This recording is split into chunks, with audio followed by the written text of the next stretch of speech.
Hey everybody. Hello, hello. Please ignore the mood lighting. It shouldn't be that bad, to be honest. Please ignore the giant red pimple on my nose that I have pierced and dealt with in a very painful and frustrated manner, but hey, what can you do about it, right? Hope you're enjoying the background music for Vampire Shadows in New York. Shout out to Draw Distance Dev who made this beautiful game for us to enjoy tonight. We were probably going to start Final Fantasy VII tonight, but I had a change of heart for a couple of very good reasons. One, I want to play more Shadows in New York, and it is important to do a self-indulgent thing and play what you want to play, you know? Final Fantasy VII is still pretty high up on my list. Not only do I want to go through it with fresh eyes, but like, I want to show you it, right? How many people haven't experienced it? And how many people have experienced it through my lens? One. Why don't I show you more of that as we play? You know, let's give that a go.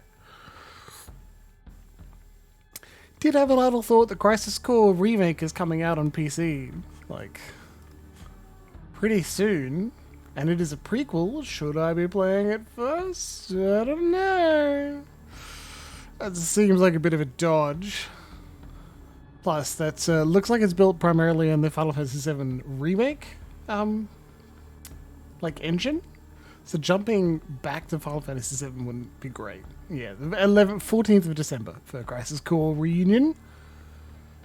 That looks good. So who knows? I also know that next Wednesday, I will be unavailable. So probably not a great time to start a new game, right? Instead, we can do a bit more vampire. Chill out together, have a good time. So, I had a lovely Monday night with Emma Stitches. We went out for Italian and just played a little game we would reminisce, like, at least one cool thing every year that we've been married. Not together, we've been together much longer. 7. And that was nice. Really lovely. My brain's been in the toilet a little bit. But we did what we do best, and that's rely on people who can help look after us. So, hung out with Corey a little bit on Tuesday night as well. Got home and sought some assistance from Emma Stitches. But it hasn't been an easy day. It hasn't been an easy week. We're alive. It turned out a better day today than I expected. And not just because I had a task at work, I could just sink my teeth in for multiple hours and just do. God, that's severely underrated, the ability to, like, sink your teeth into a single thing and do that. Nothing else for a bit. Just chill. Some medical stuff I'll go into at a later date, but it involves a condition that was analogized to me as asthma of the throat. And I'm like, that explains it near perfectly. Good fucking job. I'm very impressed. It's not fun to live with, but at least I have an easy way to explain it now too. And then I get home, you know, work for a while, have a bit of time to exercise. Oh, yeah, I'm a sweaty Jimbles. That's not new. But do some exercise. Did a lot of chest work on Ring Fit today. Oh. It's good fun. I enjoy it. Enjoy working at it. And try showing it off too to anyone who's interested. Like, there's pride in enjoying the work you're putting into that sort of exercise thing, you know. And there's gender euphoria. There's euphoria, and especially gender euphoria for me. To have someone be like, strong. I like strong Jimbles. Me too. Strong and kind. You're saying himbo, and I understand, and I certainly am pretty derpy after exercise. All that blood's elsewhere. I'm tired, not thinking very appropriately. But like, himbo's not entirely accurate. I like to have deep and interesting opinions on things, especially like video games. media, TV shows. I like to read You Beautiful Friends on the Internet poetry by Richard Seiken.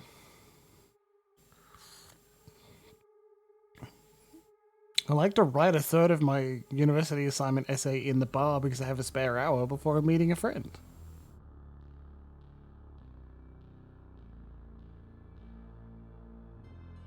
How many himbos have degrees? You know? That's a thought. Alright, I got me a coffee. I've sipped a little bit. I'll have more of it. I've got my big bottle of water. You want to play some Shadows of New York? Yeah? My face is up here for now. We'll see if that suits. It may not. Where should we have our face for this game? Julia, Night 3.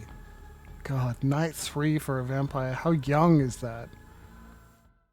Alright, well that's terrible. I think. Oh, it's found my cursor. Which I usually love, but right now, not totally helpful. Okay, there we go. Top right. Still see the big red mark on my nose. Please ignore. And here we are again. Back at it again. Big Beat Burger. Familiar sounds, familiar smells, familiar faces. Yet again, I'm recalling that night when everything finally seemed to change for the better. I mean, it's not like I wasn't expecting everything to go back to the old depressing normal. Even in the thick of it, the rational part of me recognized my state as temporary. But with these highs, there's always a hope it won't end. Or maybe that an ego death will finally occur. Be satisfied, you stupid fucking bitch. I command you. Here's all the logical evidence for why you should be satisfied. Here's the obvious direction for your life. And here's a detailed explanation of how you should treat the people that care for you. No dice. Always fall back into the same old habits. It's like they're encoded deep into my DNA. The aimlessness, the powerlessness, the spiritual exhaustion, these goddamn fast food trips. The stupid fucking self-loathing, now amplified whenever I drink somebody's blood. Maybe I should just blame it all on the misfortune of my birth. You do this social climbing until you dissociate, and then you are just this untethered, constantly frustrated ball of dumb desires. Except I'm sort of immortal right now, and I need to figure out what to do next. I watched this obscure Asian movie once. Eli, Lema Sabachanthani, starring Tadanobu Asano. One of the coolest guys in the world. He plays this Merzbow-like figure, a legendary noise musician. There's this mysterious virus spreading around the world, causing despair and mass suicides. A rich CEO's granddaughter gets sick and longs to die, so he spends a fortune searching for the cure. Turns out Asano and his friend, played by this violent onsen geisha guy, are traveling through Japan, searching the corpse-strewn towns and fields for any unique item that can produce beautiful sounds. As it turns out, the avant-garde walls of noise they create are able to heal the infected. The CEO begs the band to help, offering them all the money they want, but for some reason they refuse. Through a series of flashbacks, concerts, and vignettes, a mystery unfolds. Eventually, we realize that Asano's music is not just a remedy, it's also a cause of the virus. Whenever it connects with people, they get this hunger for more extreme, more novel experiences. Bard. And eventually they hit a wall.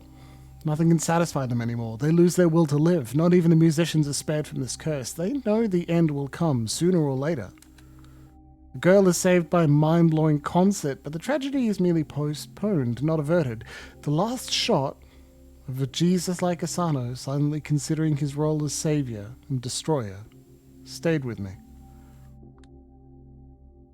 The form of the film is abrasive, little to no narrative coherence, some weird cartoonish creative choices, the Japanese noise soundtrack, the very freeform and hard to understand weave of themes.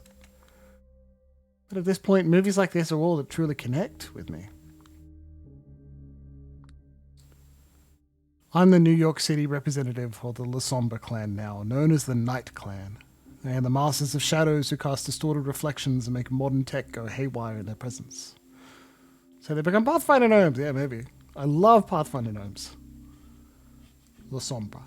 That's us, the Night Clan. Other kindred call us Magisters, Abyss Mystics, or Turncoats, and want to drive home the fact that many Lasombra switched sects in recent years.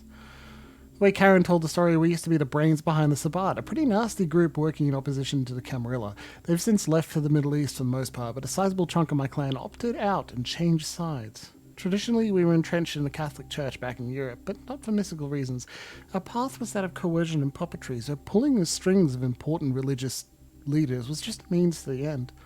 The Night Clan is also borderline Darwinian in their philosophy about embracing new members. The shittiest period of my life was fully orchestrated by Karen in order to see if I was good Lasombra material. They do not care for losers who just take it lying down.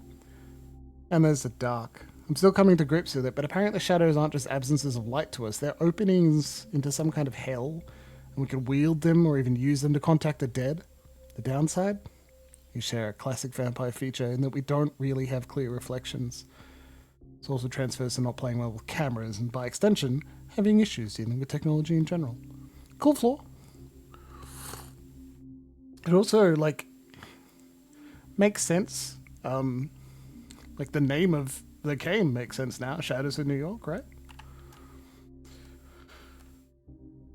They're masters of shadows who cast distorted reflections and make modern tech go haywire in their presence. Last year, a few months before I was embraced, the Lasombra had joined the Camarilla, the biggest and most traditional sect in the vampire world. The two groups actually used to fight at each other, but our leaders found some intel that made them reconsider their strategy, so to send a diplomatic mission to parley with their historical enemies. The deal they got in Chicago was simple. An unlife for an unlife. For every Lasombra vampire allowed in the Ivory Tower, Camarilla, one Lasombra vampire has to meet their ultimate end. Hey, Wildwood. City never sleeps. No wonder it's full of vampires. I still remember the name of the woman who met her final death so I could begin my own life. Her name was Hester Reed, a sworn enemy of the Camarilla, a guerrilla fighter who spent decades opposing them. She was someone with far better principles than mine, from what I've gathered. Well, whoever she was, her execution by my sire served to convince the New York City elites to give us, Lasombra, a chance. Then they set out to look for a mutually agreed upon candidate who'd become the clan's rep in the city. My sire searched for someone who gave the impression she was more than she appeared. The local court was looking for someone they could walk all over. After a long negotiations, they decided I was a good compromise. They proceeded to systematically destroy my entire life just to make me show I was psychologically strong enough to join their ranks. A turncoat special, they called it. Somehow, I succeeded. And it eventually led me right back to where I started. So I stopped writing and put my pen down. Hey, Valerie. Will that be all? Yes, Mr. Vile. I hope you enjoy your stay in London. Oh, I very much doubt I will. Just like every cultured person, I think the only good Englishman is a dead Englishman. Fucked up serial killer. At least you're headed there to kill some of the dustborn you hate so much. I'm pretty interested in this one too, Mako. Night Road is really good. I enjoyed it a lot. It's dense without the visuals to cut it. Thin Bloods. Duskborn. Ugh. That's mean. Kill Thin Bloods just because you're headed there to kill some of the Duskborn you hate so much. I expect this to be bleak as fuck too. That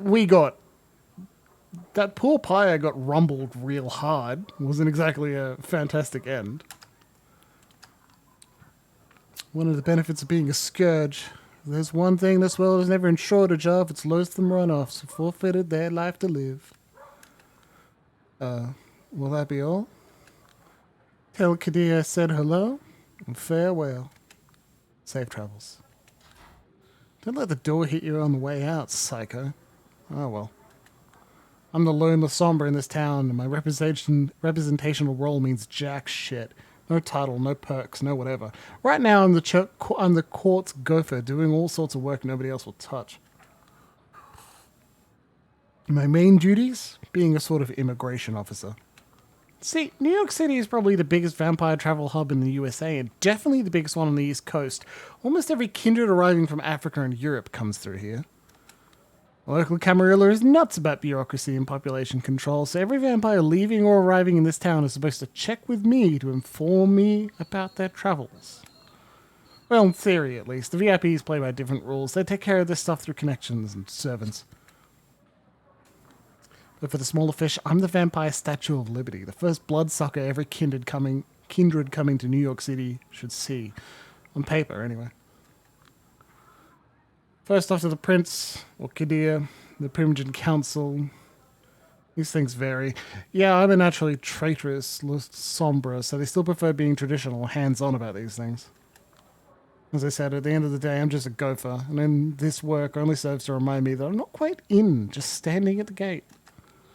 They haven't even given me an office, so to meet everyone in public places, such as coffee shops, or this fast food joint.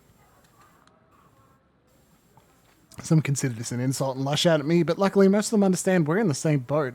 Only here because we're curs who need to be reminded of our place from time to time. Speaking of, my last client is 15 minutes late, and I still have more errands to run tonight. This is getting irritating. To be honest, I should just find some self-respect and leave. But I won't. My sorry upbringing left me with a stupid sense of responsibility. 10 more minutes pass. Eventually an unfamiliar woman appears by the door. She tells someone to stand by the door and walks in. The art is fucking great. This watercolor-esque painterly style is friggin' beautiful. Long chestnut hair, body stuck in her late teens by the look of it, fashionable scarf covering most of her face, elegant clothes, dignified walk. Signal her to sit down in front to me, trying my best not to let my impatience show. She obliges. Here to check in? I am. Julia Sawinski, I presume? Just scanning her surroundings like we're at a circus. I hope you won't mind if I make it quick. I'm needed in Elysium. Name? Catherine Weiss. Huh. I swear I've heard the name before. Someone else's description of her crosses my mind.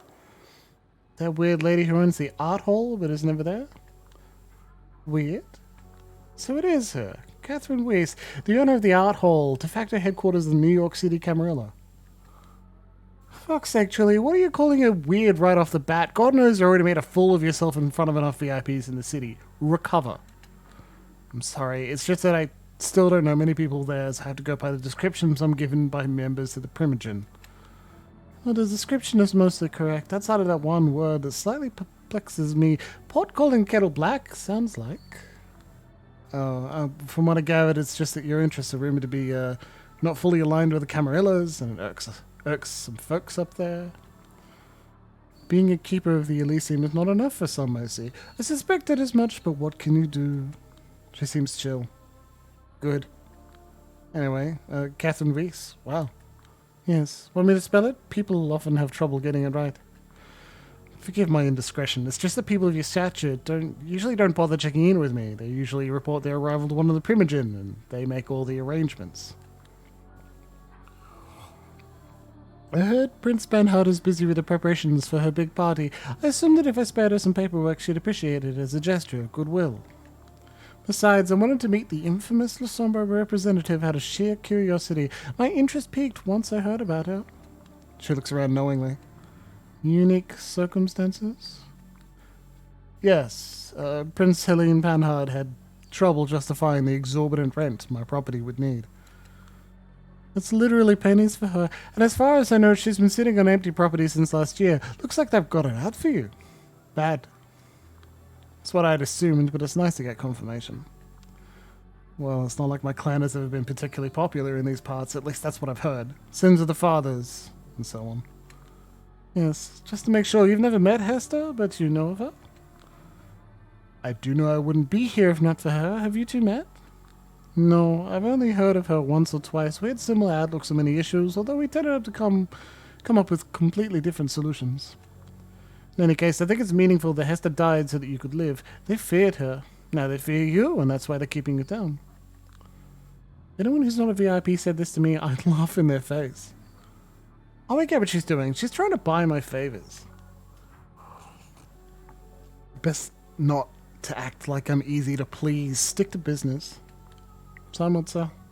In the meantime, I'll need you to help me out with my documentation. Of course. So where are you coming from? Washington, D.C. She says it the way people in Hollywood movies say it, the way that suggests her Washington is wildly different from the Washington you or I would see. What were you doing there? Take a guess. Government work? Write that down. It ought to amuse Helene a little bit. If you say so. Date and hour of arrival? She takes out a plane ticket. Slides it towards me. It's all here. 1 a.m. Got it. Method of transit plane. Purpose of visit? Meeting with Prince ought to work just fine. I guess. Estimated duration of visit? Undefined. Right in 6 months if you really need to. Place of accommodation and conditions of intended stay. The atoll? Conditions should be adequate. You tell me. I tend to be happy with Airbnb. Home sweet home? I'm not certain that I ever felt particularly at home here. Hello, Dirk. That makes 2 of us. Curious, do you have nothing holding you here? The face of a blonde-haired friend appears in my mind's eye and vanishes. There's nothing holding me anywhere. I see. Prolonged silence. She stares into my eyes and I return the stare. She's studying me. It's unnerving, but I do my best not to turn away. Eventually, she smiles. Didn't you say you were short on time? Oh god, yes, Kitty will kill me. Quickly begin to collect my stuff from underneath the table. You can simply inform him I paid you a visit. He'll understand and he'll pass it on to everyone who should be in the know. You're a big deal, huh? So, you're basically a celebrity around here, huh? Not sure, but then again, celebdom is really easy to achieve in the city. You know what the trick is? If I did, I wouldn't be stuck in a fast food joint. Being exactly what people expect you to be. Yeah, still working on that part. Good. We'll see each other soon, I hope. The party tomorrow night? I wasn't invited. She gives me a pitying look. I understand. Well, if not given the opportunity, we should make our room. I'll be in touch. Good night, Miss Weiss. I wish you a pleasant stay. Good night. Don't rush these things. You've got your whole life ahead of you, and you're in a position where you can take it easy. Take your time. Get a different perspective. I nod and walk slowly out the door. When I lose sight of the restaurant, I sprint towards the subway. Slow night? I wish. You're late again, by the way. I hope you have a good excuse. Kadir al-Asmai, mighty sheriff of New York City, is not happy with me. No wonder. I met him in front of Elysium 30 minutes later than the time we had agreed on. Yeah, well, Catherine fucking Weiss decided to arrive fashionably late. A likely story. She's supposed to be out of the city. If you think I'm pulling your leg, boss, feel free to check out my report. Pass him all the official papers the way I do every other night. Kadir stares me down for a good few seconds and his steely gaze softens. You're serious. Weiss and McDonald's with a mask and elegant clothes, surrounded by the smell of french fries and hamburger patties? That must have been one hell of a sight. Technically, it was BBB, not McDonald's, but yeah. God, I made such a fool of myself. First thing I did, I quoted somebody calling her a weirdo. I wanted to die on the spot. Serves you right, you walking faux pas. I've been trying to teach you to control your tongue, but you never learn. It's a new gaffe every week with you. Still, there's good news and bad news. The good news is Catherine has a fondness for vampires of humble beginnings, probably why she decided to see you in your, shall we say, natural habitat. She's one of those rich, art scene assholes who seek out working class cred. I did say something about watching her tongue. The bad news is she is very astute, so she can recognize a moron like you straight away. You never stood a chance at impressing her. Oh, shut up. You still need me for anything here? I'll get on it straight away. I wouldn't be standing out here chatting with you if I hadn't taken care of my duties. 30 minutes is all it took to finish preparations for the big party. I'm about to see everyone off. Sorry. Couldn't be helped, I suppose, and it's more your loss than mine. I just wanted some company tonight, and you could really use the chance to appear here on official duties so everyone can get to know your face. Heaven knows your fast food job isn't going to get you anywhere. You need to, what do they call it? Hustle? You don't need to tell me that. It's not like being paraded around for a bunch of blue-blooded douchebags is... Someone manages to give me a painful nudge in the back without so much as a hint of visible movement. Language, you fool. They're coming out. Just stand here in silence for 5 minutes and focus on not embarrassing yourself any further, will you? Got it. First two silhouettes appear in the doorway at the art hall. An old man in a wheelchair pushed forward by his young servant. Haven't seen either of them before. Mr. Payne, the night is still young. I hope you find the rest of it pleasant. Payne. The wheelchair. I've heard about him. Addison Payne, one of the American Camarilla's main connections to the government in Wall Street. Disabled in quite a few ways. Needs a servant to communicate. I'd be full of resentment if I was embraced in this condition, but apparently Payne is nothing but grateful for his immortality. He keeps writing fervent defenses of the traditions and Camarilla customs. Stay silent. He wordlessly shakes Kadir's hand, but doesn't even deign to acknowledge me. At least the servant gives me a small bow. I return it, they leave. Kadir turns to the next person leaving. Hi, Regent. Can't wait to see you in your outfit. Hey, Aisling. Spare me, Sheriff. These fancy dress parties cause me enough suffering without your help. I can only hope you haven't conspired with Helene to embarrass me with this gift. She points to a shrink-wrapped set of clothes she's carrying inside her coat. Kadir smirks briefly. I didn't have to. As well you know, Prince Panhard displays a considerable foresight in the matter of party planning. Yes, if there's one thing she's deathly serious about, it's frivolities. A recognizably mortal quality, especially for a prince. We ought to celebrate it, not oppose it. Don't worry, Sheriff. Don't worry, Sheriff. I'm a big girl who knows her etiquette. I will play your game, amuse the crowd a little bit, and return to my study as fast as possible. Whew. Hey, we found the Tremere, right? Right fucking here.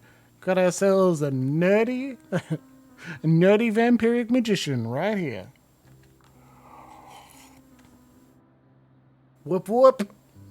Aisling Sturbridge, High Regent of the Chantry of Five Boroughs, a hero of the Battle of New York, the biggest warlock in town, could be a prince herself if she didn't have her eyes on a bigger prize. The thing is, nobody knows what that prize is. They only know it has something to do with the goal of a thaumaturgical research. Whoever tried to find out what it was failed. Violently. Well, I'm sure you're going to have fun. Miss Sawinski here just informed me that Catherine Weiss is back in town. It is safe to assume she will join our festivities. You're kidding me. She sends her regards.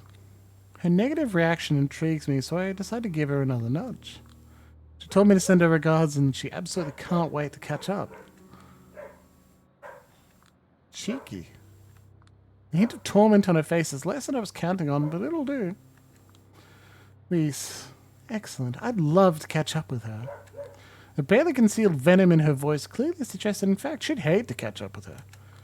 Yes, it looks like tomorrow night will be very special, but for now I bid you adieu. And she's gone. Some kind of story between Aisling and Weiss that I should be aware of? That part about sending regards, that was a bold-faced lie, wasn't it? An innocent one. Overselling someone's courtesies is just good etiquette. You're unbelievable. Well, I doubt High Regent Sturbridge shook it as a courtesy, considering she once attempted to call for a blood hunt on Weiss. Wow. Why? I've heard 5 different versions of the story, and all of them seem plausible. Catherine's relationship with the city is odd, to say the least, but hush for now. He's obviously trying to kill the conversation, and the appearance of Thomas Arturo gives him a perfect way out. Mr. Arturo. Oh, Alasmai, keep up the good work, eh? Of course. Thomas Arturo, an architect by trade. He's a herald, a member of the Prince Panhard's inner circle, an eccentric whose thoughts seem to be 10 times faster than his words.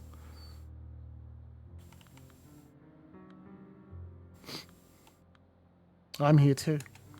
Any tasks from you, Mr. Arturo? I'm always ready to prove myself. Oh, yes. He disappears into the night. Well, that was brief. Maybe I should stand in their way. That might force them to properly acknowledge my existence. You severely underestimate their dedication to ignoring whelps like you. And just in case you're serious, I beg of you, don't. been meaning to ask you this for a while now, but I never had the opportunity. You really hate Arturo's guts, don't you? He carefully measures his diplomatic response. I have no strong feelings about Thomas Arturo whatsoever. Yeah, well, considering you're always listing positives about every local Camarilla representative under the moon, you might as well have called him a cunt. Language whelp. As for Arturo, I will share my opinion about him as soon as I come up with one that sticks for more than a week. A group of kindred emerges from the art hall, rushing towards the street. Only a noble-looking woman stops next to us. She's wearing a hijab, but curiously enough doesn't hide her hair beneath it. Imogen. If you're rude enough to stay, you'd quickly notice the cloth serves mostly to cover up her horrifying scars. Kadir. Oh, and young Julia. I'm doing my best not to stare, because Samira is one of the few New York City Camarilla figures who hasn't been an arsehole to me yet. Still here? Did the prince require the clan of the Hunt's counsel on some matter? Oh, what was that about? Clan of the Hunt, eh? Must be Banu Hakim. Assamites, yeah. Assassins for hire. I won't read the whole thing for the whole definition every time.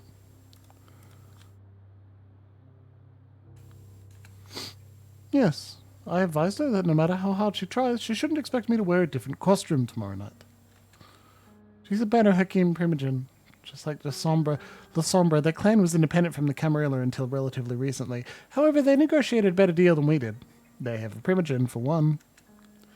Hailing from the Middle East, the Banu Hakim are drawn to the practice of justice. The rules must be upheld and every transgression punished.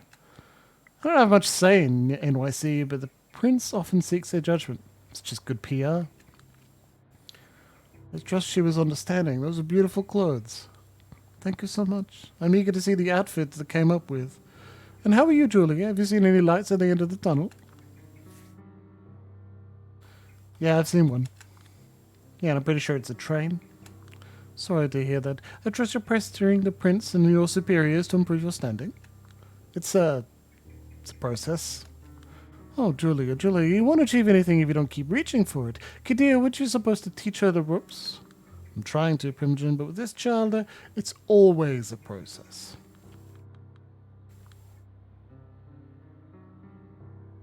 I can only wish you good luck, then. Good night, Julia. Good night, Kadir. Good night. Have a safe trip. The art hall has to be almost completely empty by now. You like her, don't you? Stop with your class clown act, Whelp. It only serves to reveal deep insecurities. Wow, that's harsh. It's factual. Or as harsh as you claim. She did tell us both to call her Samira, but you're still keeping your distance with that Primogen shit. Watch your profanity. And don't project your fantasies onto me. I won't give you a lesson about professional boundaries, but I suspect the way you will eventually learn it will be extremely unpleasant. Hey, Carter. Am I interrupting something, good folks? Even though I'm constantly pestering him, Kadir's composure is unshaken. His response comes swift and unfazed. Not at all, Mr. Van der Weyden. Heading back to your office? You know me, my dear sheriff. Where else would I go? And that's curious. Even though Carter Van der Weyden is a primogen as well, Malkavian to be precise, I don't hear Kadir address him as such. Hope to see you tomorrow night. Oh, I will absolutely show up, provided I can. But just in case, I already apologize for not making it to the prince. Simply drowning in work these days.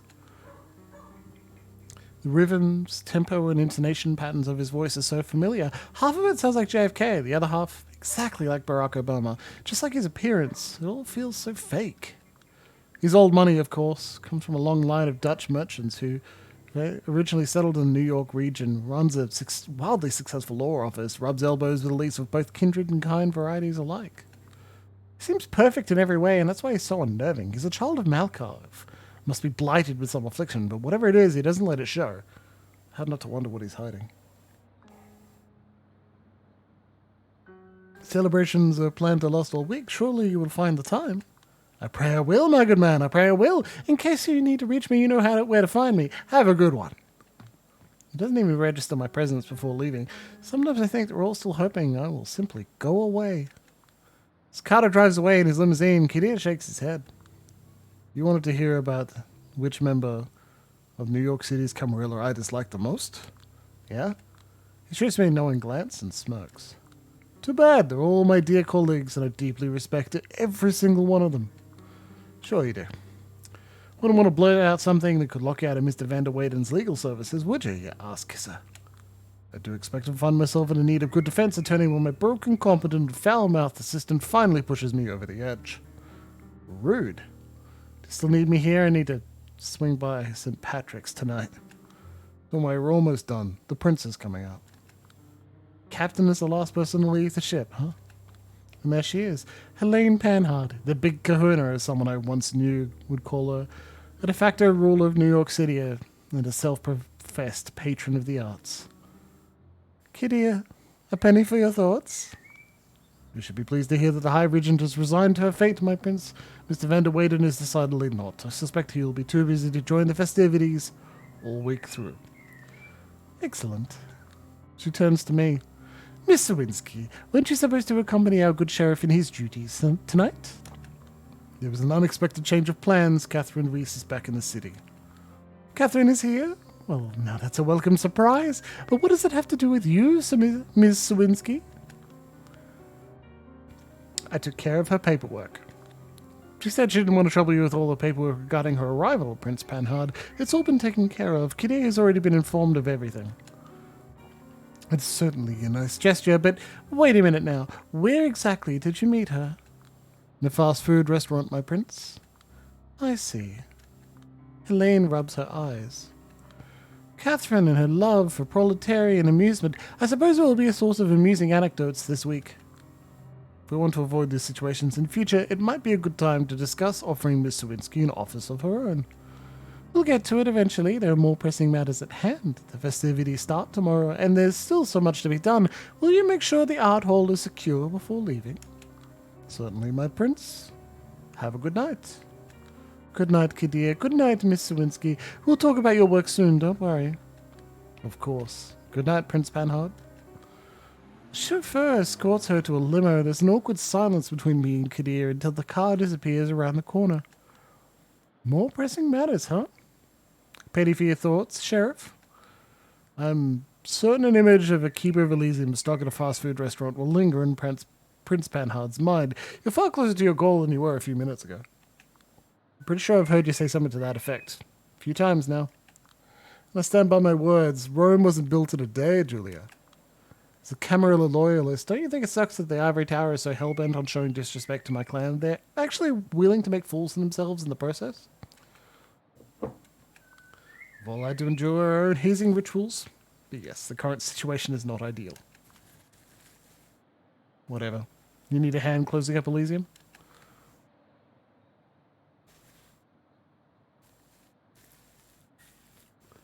I'll manage. It's getting late. Better run. Some shadow in Chicago is probably impatient to get a copy of the reports you've given me. You've pleased one master, now it's time to please the other. Yeah, here's the thing about working for two masters. Neither of them really thinks of you as their own. Not knowing how to reply, Kitty shrugs. I wave to him goodbye and head for the subway. When I reach St. Patrick's Cathedral, I'm greeted by a voice that grates on me like teeth on tinfoil. Hey, buddy. Well, well, well. The prodigal daughter returns. Oh my God, no. This is the one thing I didn't want to happen. Julia, please, thou shalt not take the name of the name of the Lord thy God in vain. Uh-huh. Where's Father Leonard? His clergy duties kept him from getting here on time. He sent me to apologize in his name and keep you company for a few minutes. That's the second thing he ought to apologize for. He just wants his flock to live in unity. I am more than willing to oblige him. Why won't you? The last time I'm not a part of his flock, we have a purely professional arrangement. I know you see it that way. The Night Clan's tendency is to stick close to the Catholic Church as their greatest virtue, but they still consider this relationship purely instrumental. This is why we need kindred like you to bring the spiritual change to your clan, to make them understand God's precious gifts. The closer they get to the light, the greater their shadows would become. Again with this insufferable sermonizing.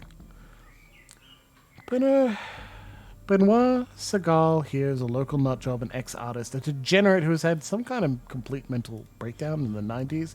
To recover, he took to religion for solace and guidance. Malkavian. Degenerate. At first, he proclaimed his readiness to devote the rest of his unlife to studying Nordism. After a few years, though, he changed his mind to join the Catholic Church instead. Nordism, religious beliefs pertaining to the origins of kindred, the myth of Cain, and the alleged OG vampire. As luck would have it, his neophyte zeal found a major target in me. When I first met him, I was stupid enough to tell him I was raised Catholic and still identified as such. Somewhat. He immediately pictured me as some sort of force for change within the Camarilla. He set out to put me back on the righteous path. Now he won't stop preaching to me, apparently until I become a nun. Remember, the darkest place is directly beneath a candle. You turncoats have this unfortunate predisposition to find salvation right within your grasp and then lose your way in the shadows. Christ, once he starts, he just won't stop. I guess it's time to bring out the big guns. By the way, I was meaning to ask, got any news about Sophie Langley? Painful grimace crosses his face, but he doesn't linger. Kind of rude to change the subject, you know. Rude? I'm just looking for a topic both sides of this conversation would care about. You know, like any guide on etiquette says you should. Salvation is a topic close to anyone's heart, whether they admit it or not, and it's pretty bold of you to assume I still care about Langley. I do not assume. I'm certain you do. The second she retires from the public eye, you stop acting like Jesus era Kanye and start acting like Jesus is King era Kanye. Coincidence? I never had a Jesus era. Do people really call it that? Here's how it's going to work. Tell me what you know, and I'll tell you what they say. And keep in mind, I didn't know she was your sire until a few nights ago. Hell, I haven't even met her.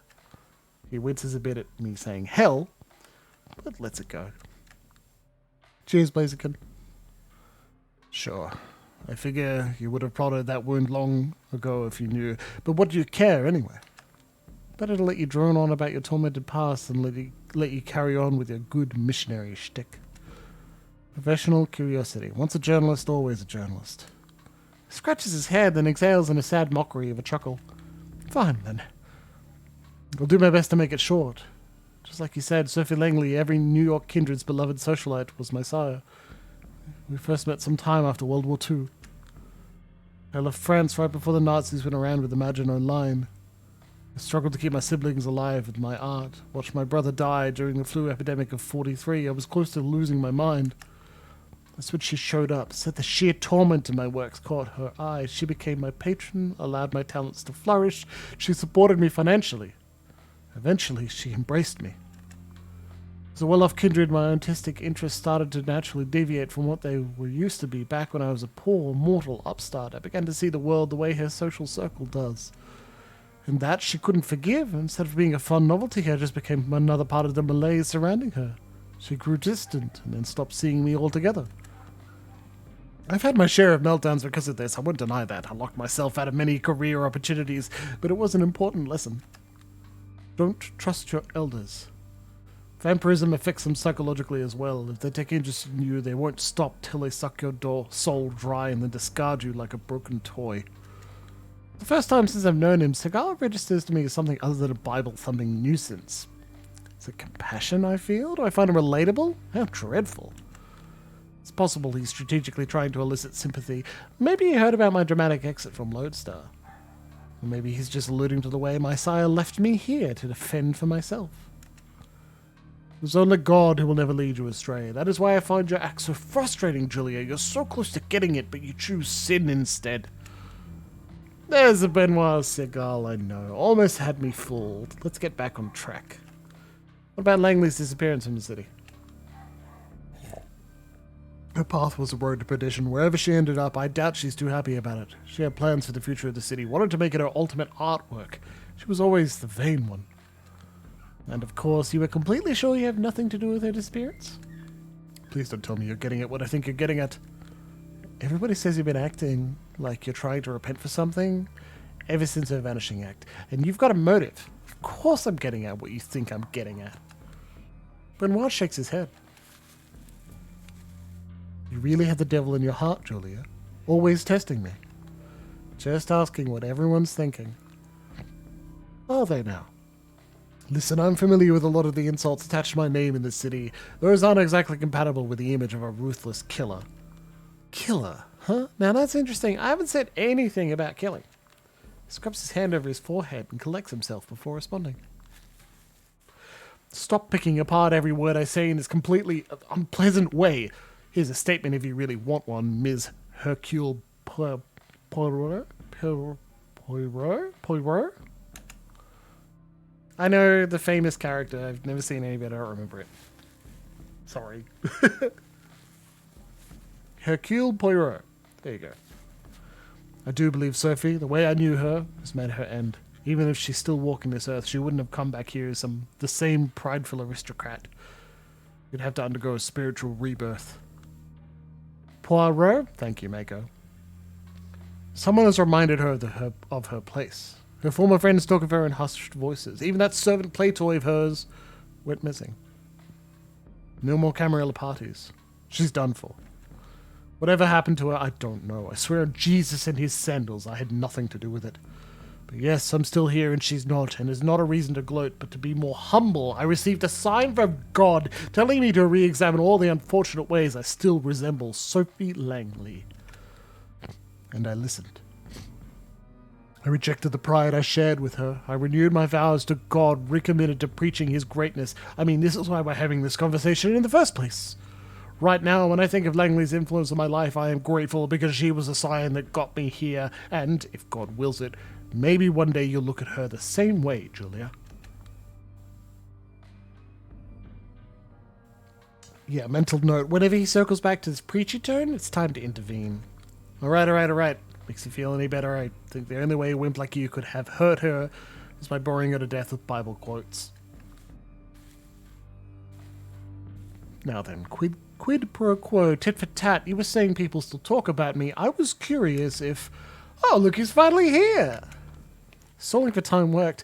Father Leonard rushes in our direction, carrying a folder of documents on his arm. Assuming it's the one I came here for. Father Leonard. Christ be praised, Julia. Yesterday I was told this is how priests greet their parishioners in Eastern Europe. Forever and ever, amen. I think we said each other's lines. Never mind. Another long night, isn't it taking a toll on you? No need to worry. These days, I sleep a few hours a day, short naps take care of the rest, so there's always work to be done. I apologize for being late. At least I managed to get here before you and Benoit went for each other's throats. Good, I was getting worried. Oh, who do you take me for, Father? He takes you for a total bozo who's about as effective as converting people as a documentary about pedophilia in a Catholic church. He's just too kind to say it out loud. Ouch. Hear what I have to deal with, Father, but don't worry, we'll make a saint of her yet. Forget saint, for now I'd settle an adult in the room. That's what you're for. Isn't that what you are for? I'm impatient with that role, but by now you kids should be moving out, not leaving crayon marks on the walls and throwing food around anytime Daddy's not looking.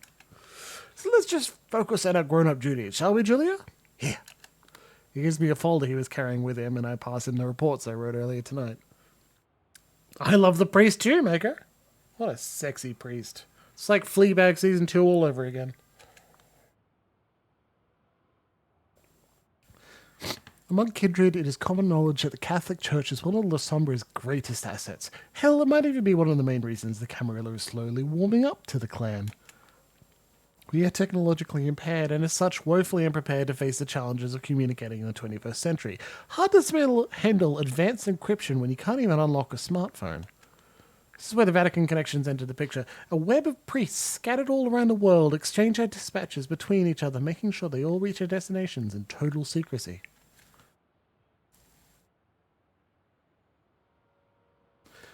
I was told not everyone in the Holy See is friendly to our kind, but the most shrewd and talented usually are. You could say they're like a mortal Camarilla, better than any intelligence agency. One moment. I'm going to mute myself. I'll be back in a sec.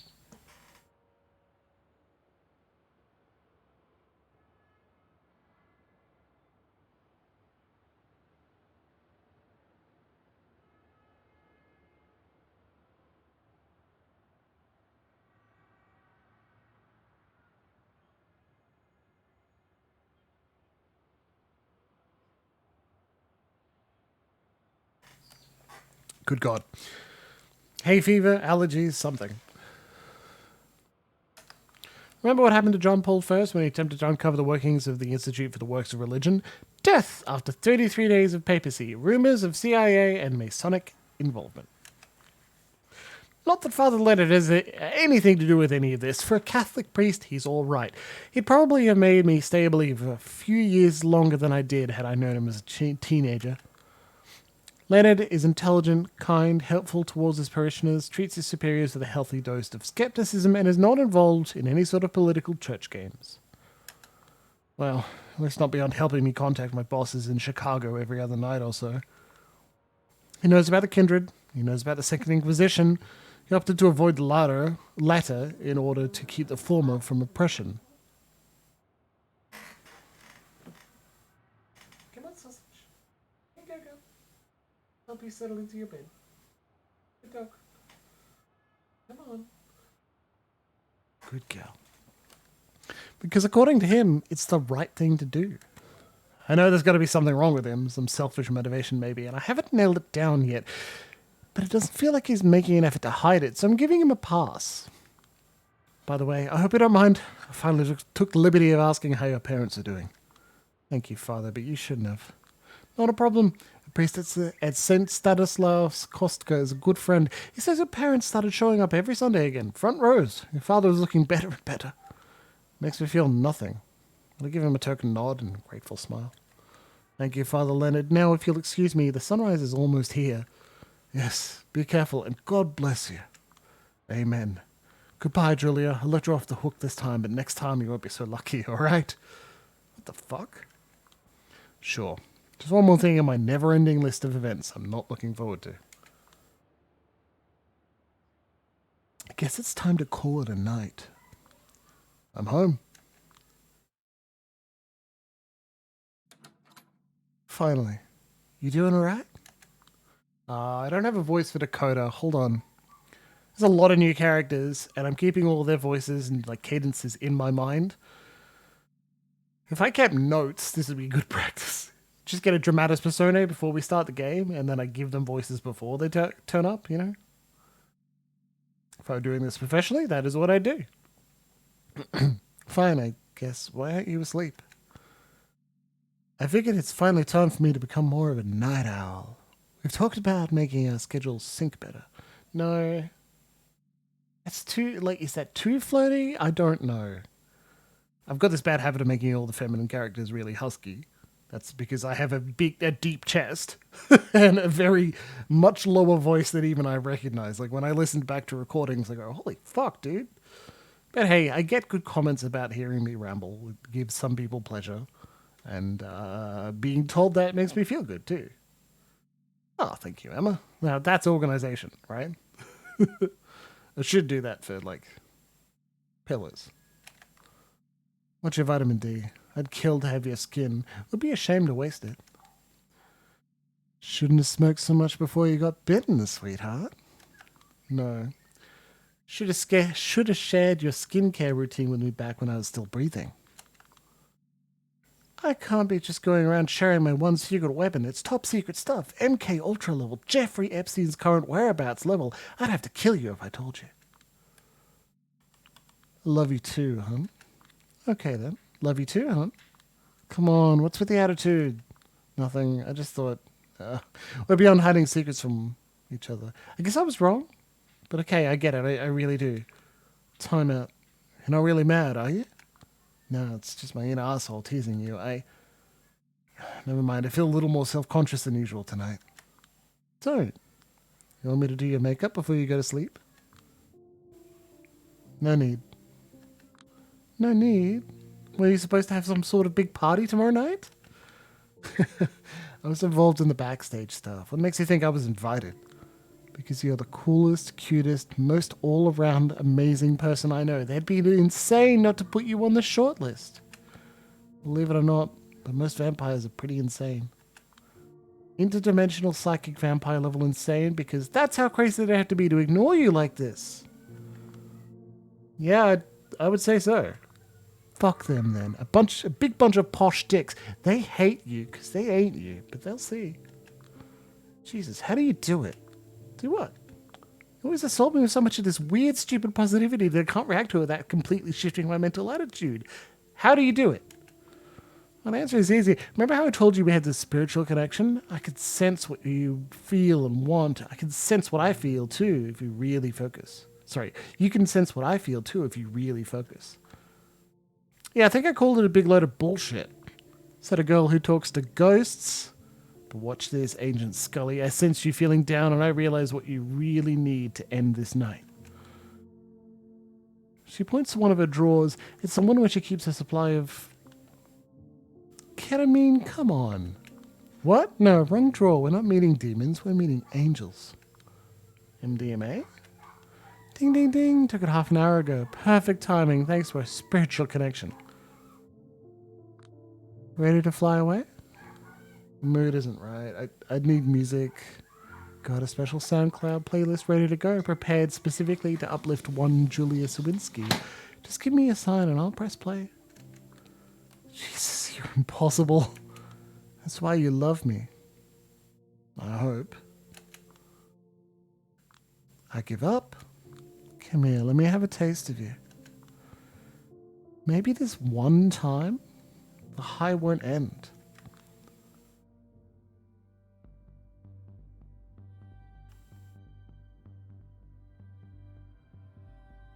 They are cute, Mecca. I kind of wish I had a little bit longer. I'd love some flowery, purple, poetic prose to read about the nature of the embrace or the kiss.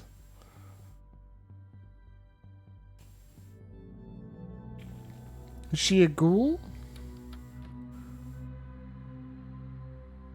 Does she sup from Julia's veins? She just enjoyed the kiss. They were friends beforehand. Did I?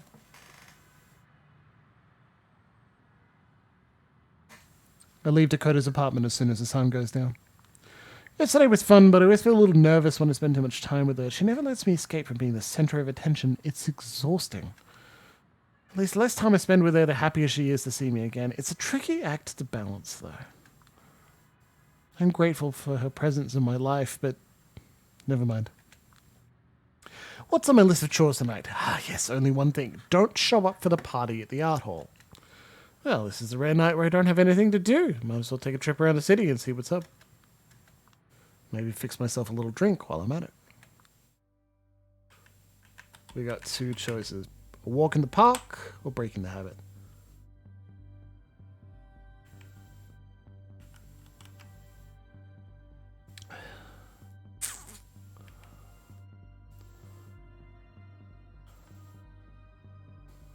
I like Julia. I don't think I want to do the least thing. So let's go for a walk in the park.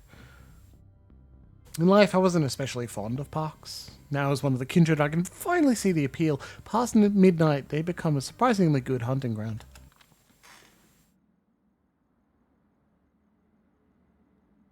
Van Cortlandt Park. Funny, I never knew how much I could miss nature until I got stuck in this urban jungle for good. I am planning to do Swan Song. Yeah, Swan Song was very good. Dead Man went through it, and it was really enjoyable to watch. Having a higher budget vampire game would be a nice change as well. But there's nothing wrong with Shadows of New York. It's just Swan Song is on my list of games to play. I want to stream it because I like streaming vampire things. But I really felt like reading a visual novel after Stranger of Paradise last week, and I really feel like continuing it tonight. It's like self-indulgent shit. I love it.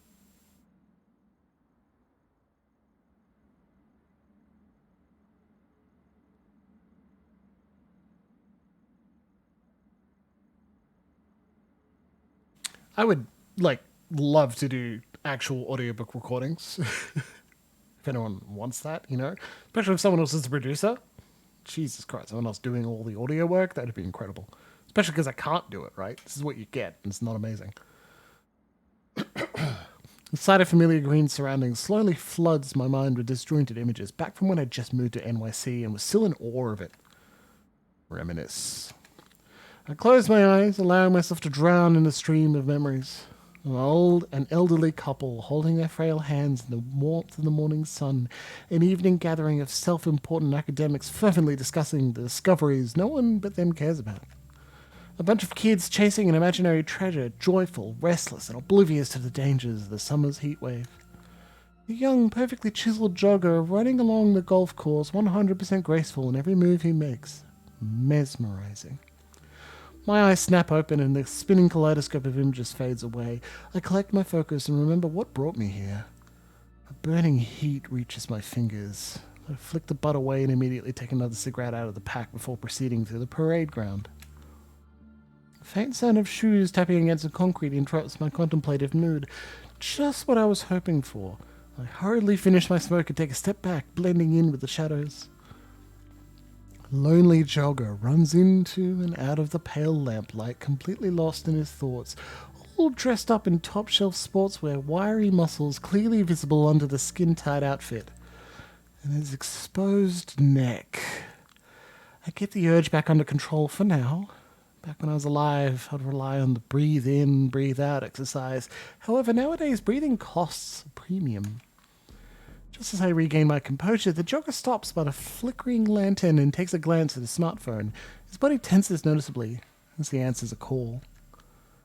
Moving in on him right now would, of course, inevitably involve the caller hearing the assault happen. No reason to make things complicated. I'll take my time. I cautiously get closer and closer until I can finally overhear his words. Should expect the bad news, I know, but Jesus, Tasha, he's 9. He struggles and fails to sound calm. No, she doesn't know yet. I'll tell her when I get home. I need to think this through. I notice a lanyard, half stuck into a pocket with the Bronx Times logo slapped on it. They say there's no cure. Yeah, I heard something about experimental treatments in Rochester, but I can't make this decision on my own. Connect the dots, realize what he's talking about, and feel like I was punched straight in the guts. Listen, I need to clear my head. Tell Jonah I need a couple of days off. If he starts throwing a fit again, tell him he'd better learn to write the fucking column on his own. No, seriously. Thanks, Tasha. Yes, I'll give him a kiss from his sweet auntie. The moment he hangs up, his composure goes out the window. He basically stumbles to the nearest bench. God damn it. His faint sobbing stops me in my tracks. I lose my appetite. Feeding on this guy would feel nauseating anyway. Just when I convince myself that I should let basic decency take the reins, he notices me creeping around. He gives me a startled glance, eyes damp, looking absolutely miserable. Busted. So, what do you say to a guy you were just about to assault in a dark park, but thought better of it?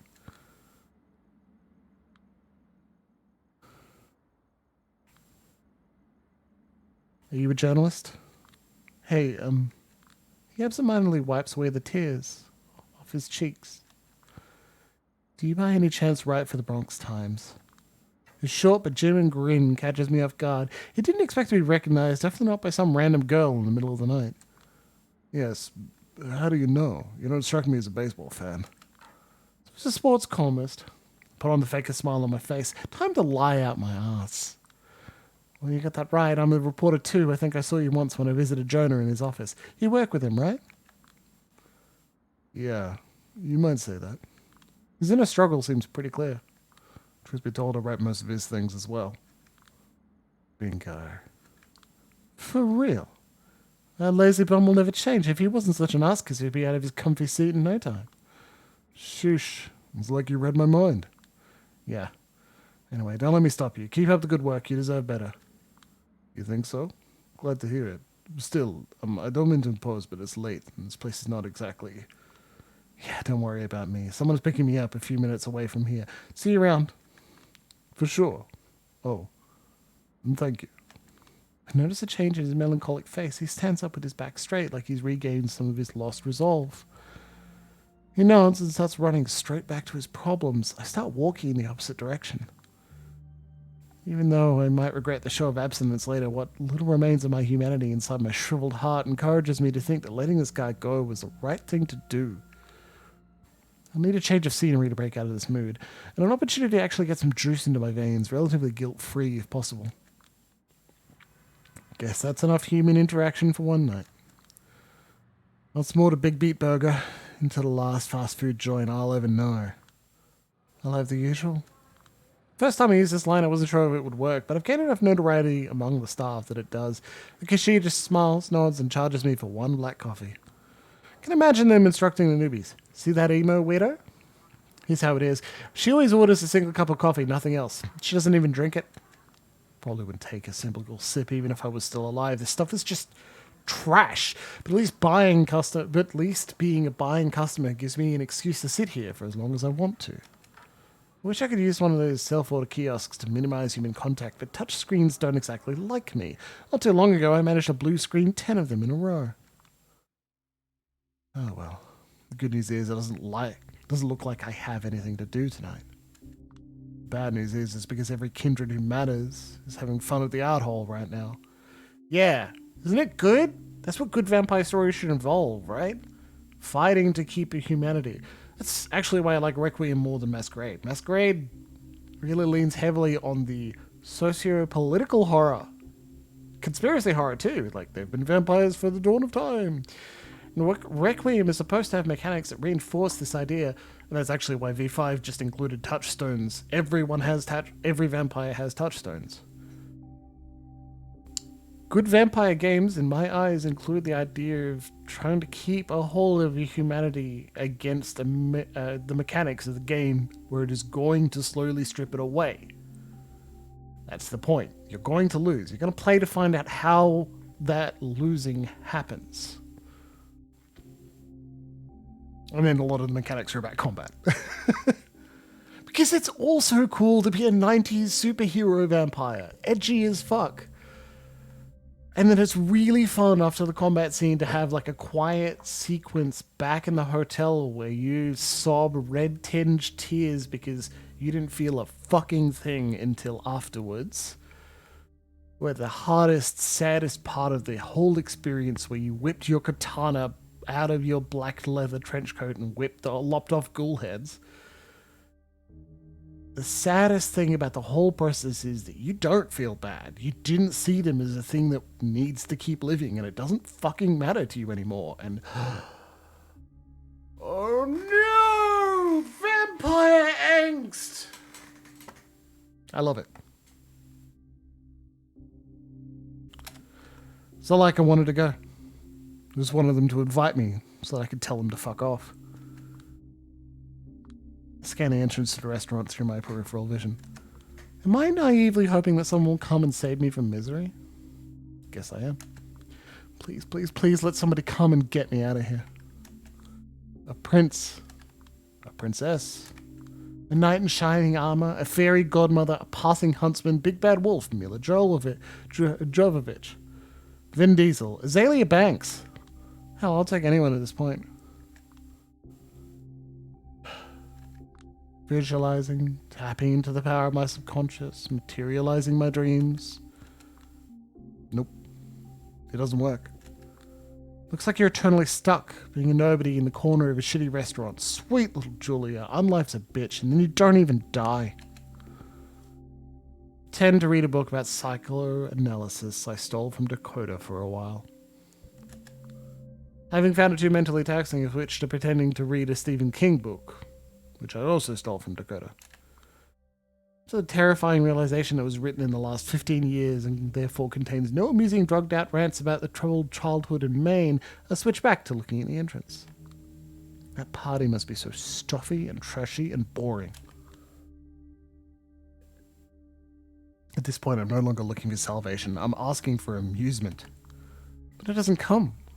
All I get is boring bozos in normcore clothes. They walk in, take care of their business without doing anything to amuse me, and walk out. A few minutes after I lose all hope, a tall, elegant man marches in with a spring in his step. He looks around, impatient, irritated. Then he notices the person he was looking for and reacts with visible relief. He gallantly approaches my table, looks at me, and says, "There you are." Now that's curious. He shouldn't be here. Fairy godmother? What's up? Are you here to be my fairy godmother? Will you give me a wonderful dress and drive me to the party? Oh, but it's past midnight already! My dumb attempt at self-amusement doesn't faze him at all. He doesn't even roll his eyes, he just stares at me blankly. Grab your stuff and get in my car, now. His tone leaves no room for doubt. Something bad has happened. I want to ask what, but whenever he's in his I will simply ignore all the dumb shit you say mode, I know better than to ask questions. Instead, I silently follow him to the exit. He guides me to his car. I just hope I haven't messed anything up. Again. I don't think I have, but... have I? Get in his car. As usual, he gives me the back seat. He's always uneasy when the passenger seat is taken. Doesn't want anyone to limit his peripheral vision, he says. Normally I'd catch him observing me in the rearview mirror, but this time he's watching the streets. More tense than usual. Something must have caught him off guard. I got my seatbelt on and my popcorn ready. What's up?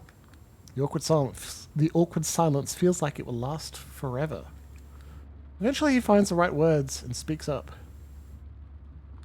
6 weeks ago, the prince told me to parley with the anarchs at the docks.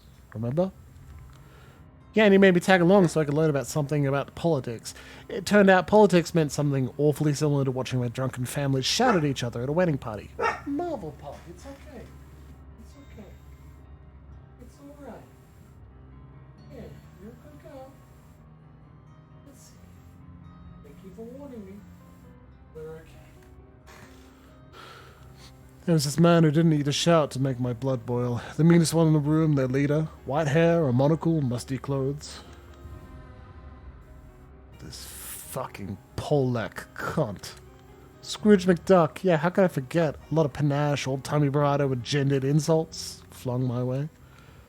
What was his name? Something British. This made me think of Hollywood. Callahan? Baron Callahan. Douglas Boss Callahan. Right, it's 2020, but the man's opinions on ideas were stuck in 1920. Weren't the anarchs supposed to be the progressive option? I never understood why they put up with him.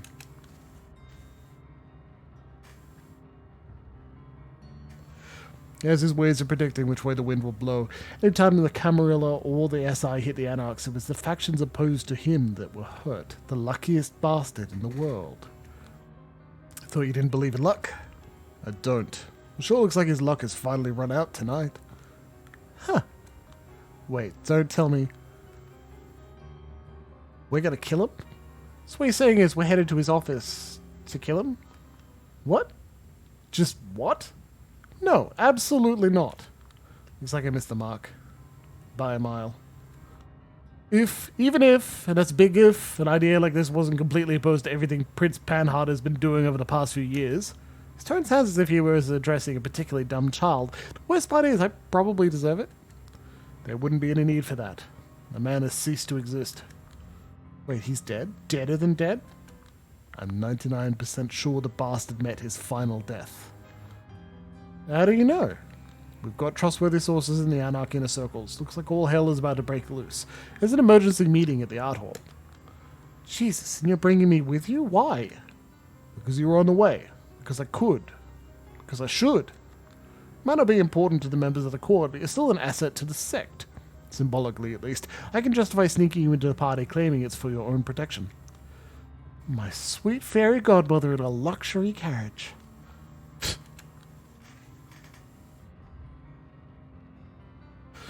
Wait a minute, though. The party is still happening? I called the prince, told her the best course of action is stopping it, and started listing the security protocols I have prepared for these sort of situations. She interrupted me halfway through and told me that we will discuss the subject face to face. Doesn't sound like she was interested. The party is that important, huh? Politics. Politics is that important. I don't know if he's trying to convince me or himself. Once again, politics sounds an awful lot like a bunch of party-loving assholes shouting at each other. Don't worry, this isn't the kind of, how should I call it, a governing issue the likes of you and I tend to deal with. How would you describe the governing issues we tend to deal with? Shoveling ourselves out of shit. As usual, he seems a little embarrassed for cussing, or for being too honest. Either way, it's cute. No argument here. That's where the conversation ends. We stay silent as the car rides off towards the unknown. I'm not a New York City Baron. The Baron of New York City, if you please. What's more, a memory of an old douchebag who thought he could rule the world crosses my mind. Well, looks like the world has left him behind. Sayonara, asshole.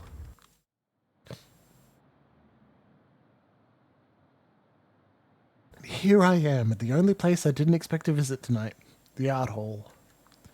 Guessing by the sounds, the inside seems lively.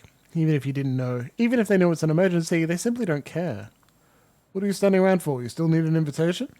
No idea, do I think the bouncer will let you in. There's a bouncer?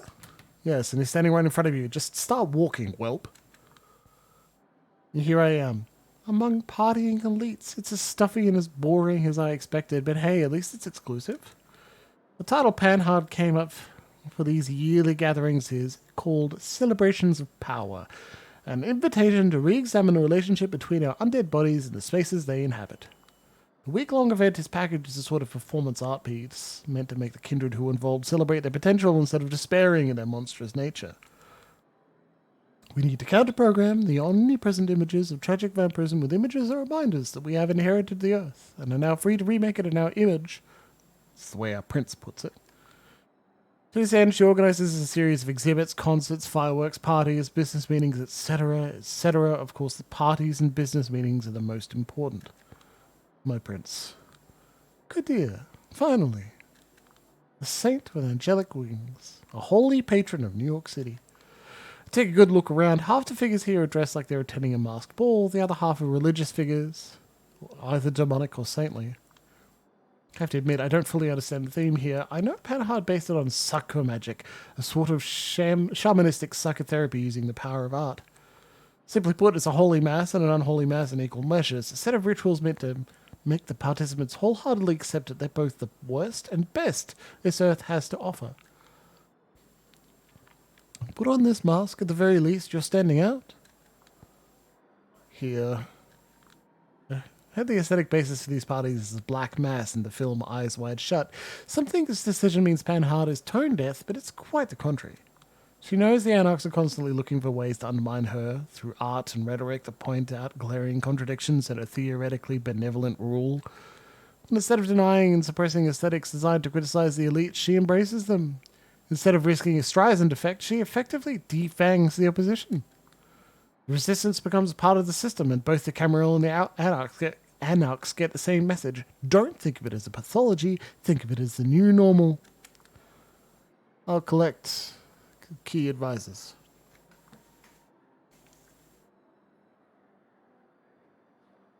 I've already been told to come here. I don't think there's a need for us to hold the meeting in a particularly secluded place. We'll just do it over there. Are you certain? Absolutely. Wait, is that Miss Sowinski I see behind you? Good evening. I collected her on my way here because of her role as a Lasombra representative. Just say political hostage. You people have made it perfectly clear what's going to happen with my parents back in Chicago if I go against you. I realized she might become a target and decided to hide her at the art hall. Putting all my eggs in one basket will make my job easier. I'll look for a safe place for her to spend the night. Let her stay with you, Alice, as mine. Time is of the essence. I didn't notice him sneak up on us. Nice get up. Are you absolutely sure? But of course, everything we say here is going to become an open secret in a matter of minutes. Prince Panhard has already come up with the appropriate messaging. Out of the corner of my eye, I spot an elderly vampire guiding a young, fashionable human girl toward the basement, led like a lamb to the slaughter. Best not to think too deeply about what's going on underneath this place. Before everyone gets here, I'd like to secure the perimeter. Easy now, Alice Maya. All the appropriate security protocols for you are already active. Me and the prince have already pulled some strings as well. The situation is mostly under control. Mostly under control, never let anyone sleep any easier. Alice, I know that as a prince's sword you're aching for blood, but you have to accept that, like most weapons known to men, you're most effective hidden in the sheath. Listen here now. Looks like a fascinating philosophical discussion in the making, but sadly I'm forced to interrupt. Prince Panhard? All of a sudden, Samira appears between the two men, her calm and collected voice completely changing the atmosphere, as expected for a self-professed protector of the peace. Samira, I hope you're enjoying yourself. To be quite honest, I feel out of place. She nods and smiles at me, probably to signal she takes solace in not being the only person in the room who feels like a fish out of water. Especially now, seeing as I heard this meeting is meant for those of greater stature than mine. Nonsense. We have a delicate matter to discuss, one that might require severe judgment down the road. I think you understand why I wish for a child of Hakim to be involved.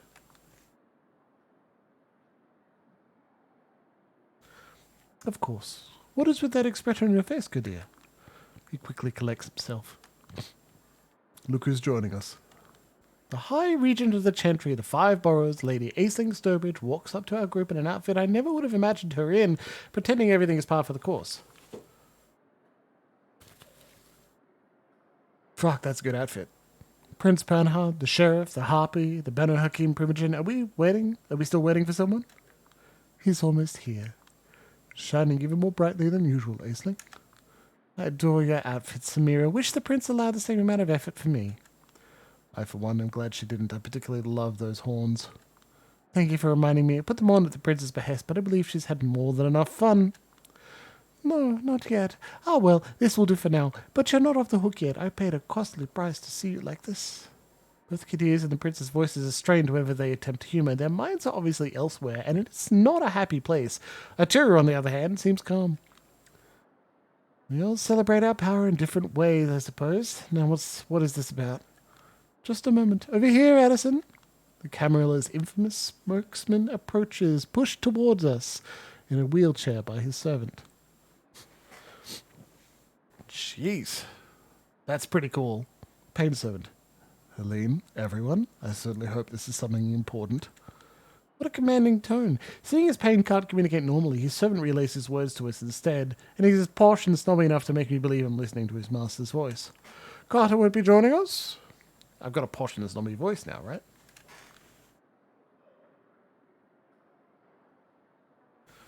He gave me fair warning he may not make it tonight. I've messaged him the details. I'll have to find time to meet him later then. Finding time, searching for lost time is, I swear, it's all I do nowadays.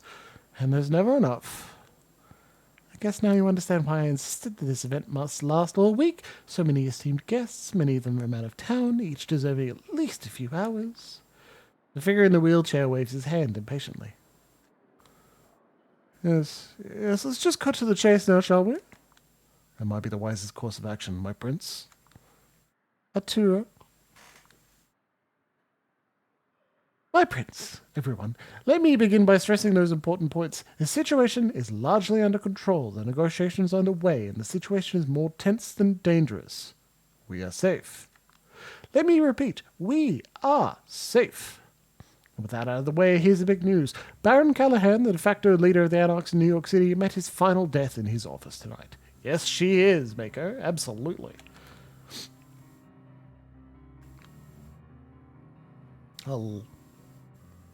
Sadly, she doesn't have the horns in this portrait. How did you find out? We have a good friend near his office. Their intel is as accurate as it gets. We've also established a negotiation channel with the Anarchs. They gave us all the confirmation we needed. Was that court involved in his destruction? Look at her in disbelief. So does everyone else. Not that the same thought hadn't passed through my head, but to simply exclaim it like that? Oh, spare me the virtue signaling. I thought we were being transparent here. I don't give a damn if we took care of Callahan or not. I just want to have a clear idea of what I'm dealing with. Yes, a clear answer. I need that too. To my knowledge, none of us present here ordered his destruction, nor did we participate in it. Unless someone wants to confess. It's now or never. Of course nobody speaks up. Atira pretends to clear his throat. That's our official position as well. The Camarilla's ruling body had nothing to do with it, and for all intents and purposes, his Anarch contenders had more interest in removing him than we did. That interest is sure to manifest in one way now. His former enemies will prop him up as a martyr for the cause. Yes, which is why we sadly can't just leave the Anarchs to their own devices. As much as we'd like to avoid recognizing the sect in any way, we've offered to assist them in an official investigation. Addison Payne's wrinkled face contorts slightly. Let me ask you just one tradition. You do realize those cores have no respect for our traditions, yes? Me too, Addison, but as a veteran politician, you should be deeply familiar with the words controlled opposition. Yes, for now it's impossible to fully contain the Anarch threat in New York. For now, our only option is to prop up a candidate who will offer the least resistance to our future plans for the city. We extend our hand to the most promising contender, giving him a way to present himself as a diplomat, a man of reasonable compromise. The rabble falls in line. The purists grow angry and alienated. We've already contacted the best possible person in their sect. He will oversee the investigation. It's in his best interest to show he's able to resolve the situation calmly. Is that good enough?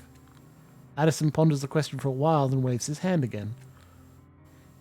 It is. Proceed. Funny thing, nobody's paying any attention to me right now. Keep in mind, Mr. Payne, our man's people will still barely tolerate us. When the situation is volatile, the other factions within that sorry excuse for a sect might still try to escalate the conflict.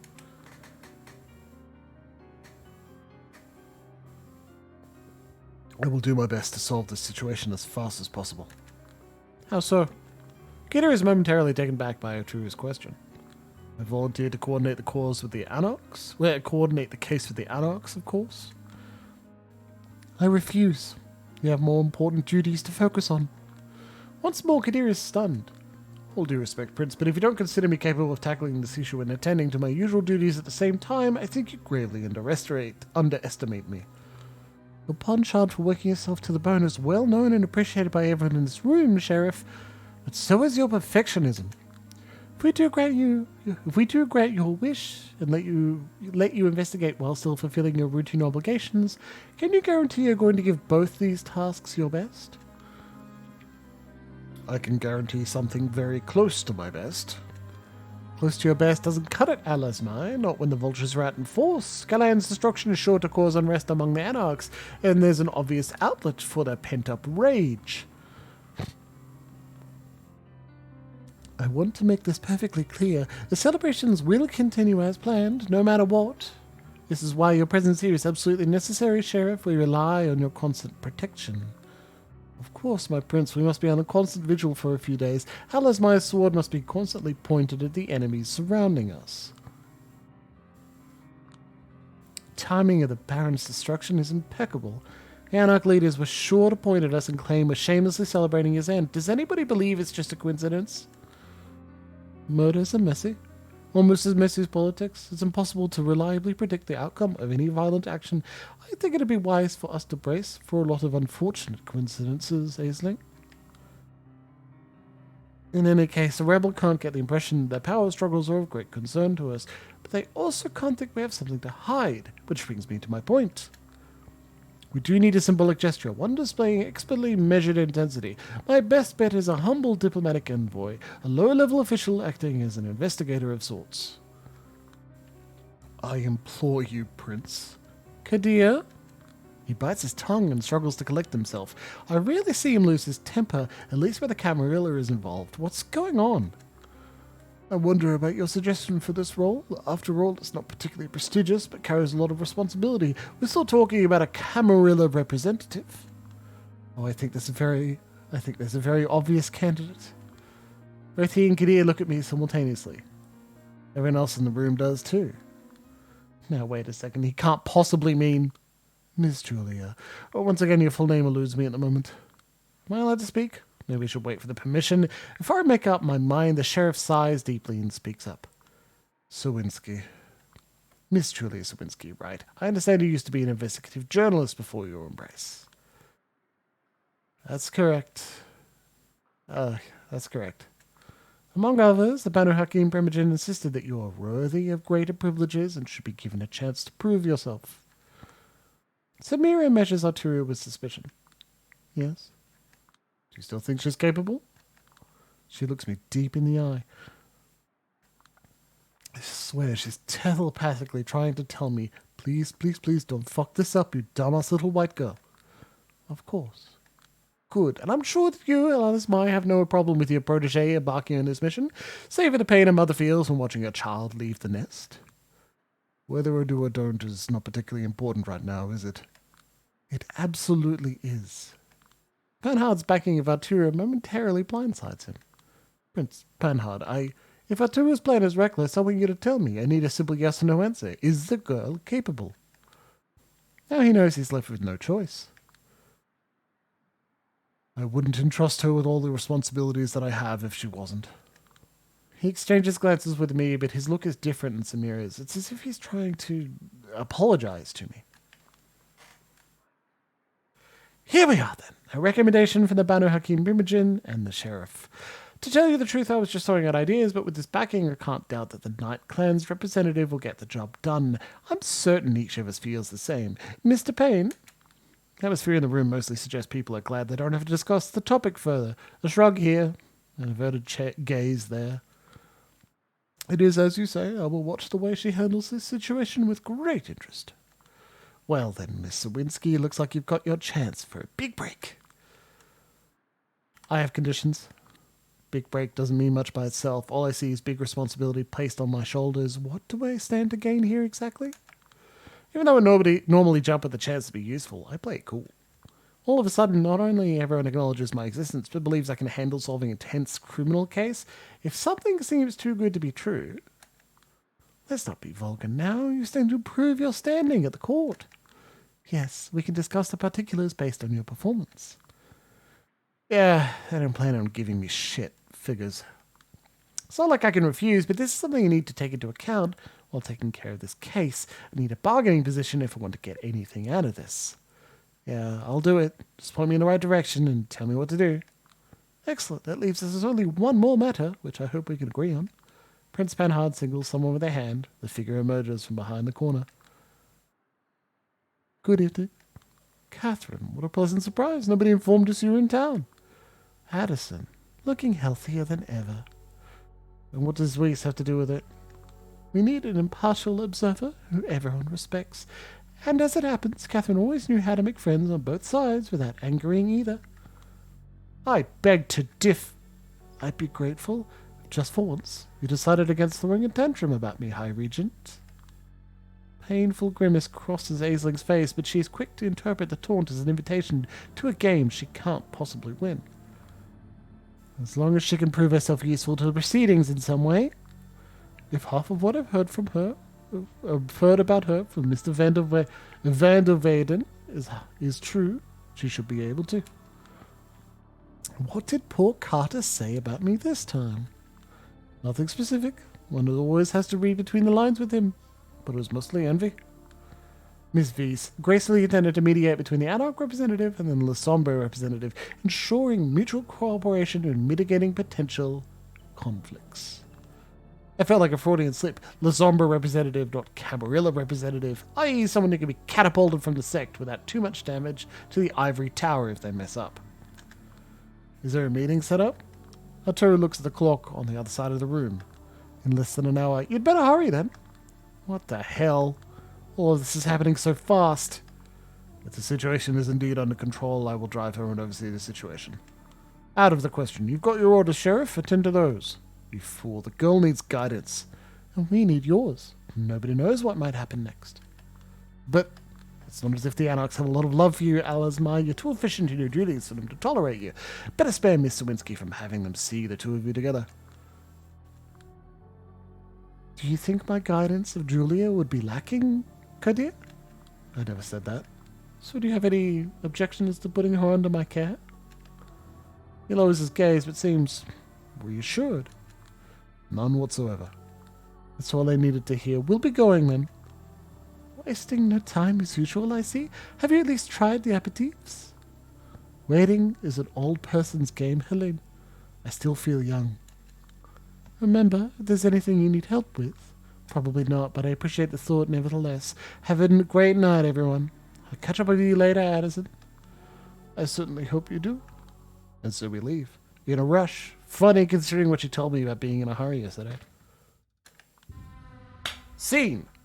Right? And it is break time. 5 minutes past break time. But like the scene ended. All of our scene-based powers would end now and you have to reuse them. So let's take a break. I'll be back in 15 minutes or so with a cocktail. I encourage you to stand up and stretch if that's within your capabilities, or at least roll out the shoulders. Be good to yourself. Do something enjoyable. For 15 minutes, I'll be back after that. So shall we? I kind of wish we'd have more backing sound, but I guess not. No music right now.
Sincerely, I wish it was background music.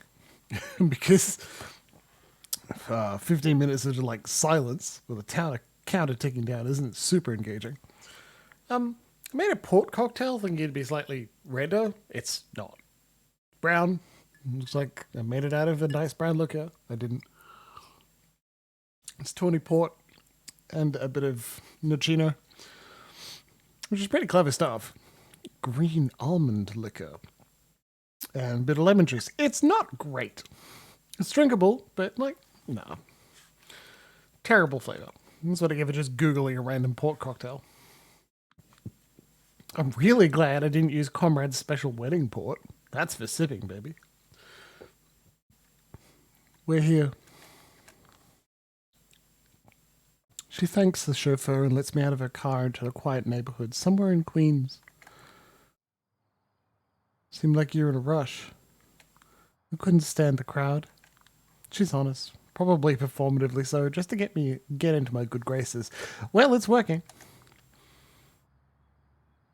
And why is that? In my experience, gatherings like those always enable a boring pack mentality, all the familiar lies we tell ourselves to justify lusting for more, repeated ad nauseum. I need guidance. No time for philosophizing. I need help now. Back at the art hall, he said something about guiding me, but I have zero idea what to do. None whatsoever. I had a few necessary arrangements to make over the phone before we got here to ensure your pretty little head stays attached to your neck. For now, anyway. I'm grateful, but I still feel way out of my depth. I need to know what to do. Used to make a living as an investigative journalist, did you not? Investigate the murder. In TV shows where an investigative journalist gets too close to the heart of a politically incendiary case, it rarely goes well. A cat's head on their porch, a bullet to the head. So are you afraid you might be a pawn in a game you don't understand? The elders consider you a disposable asset, that a single wrong move might cost you everything you hold dear? Sounds about right, yeah. Well, by the sound of it, you understand your situation perfectly. Don't belittle me. I need your advice. Be anything you want, but don't be boring, Julia. If I wanted to belittle you, I would have drowned you in platitudes long ago. Know thyself. Believe in your strength. Trust no one. Act confident. Turn the chessboard around and read your opponent's mind. Read Sun Tzu and quote him incessantly. Say, do you feel any better now? Can I ask you something? Seeing as Mia is still not here? Of course. Do you know who killed Baron Callahan? I haven't the slightest idea. Were you emotionally impacted by his death? Not at all. Did you know him? Only passingly, I'm afraid. I expected him to perish sooner than later, so I never bothered to improve our relationship. Why are you helping me? Am I? That remains to be seen. Whew, Maker. I agree with you. Catherine is hotter and clearly dangerous. What do you mean? You do not want a painfully honest answer. But I do. She stares me down. Her reverent tone makes it impossible to guess what she's feeling, even more so than the mask. When I look at you, I see someone pitiful, someone whose hunger is purely biological, just an animalistic rush. When I saw a burgeoning plan to put you in a situation that is way beyond your capabilities, I offered my help. But I was curious to see your true colors reveal themselves firsthand. When everything is said and done and Callahan's killer is pointed out, will you be a whimpering animal or a victor taking the spoils? I cannot wait to find out. I don't know what to say. Is she provoking me, or... Mia should be here any second. You have time for one more question.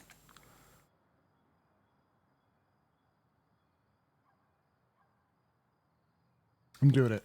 Why do you hide your face?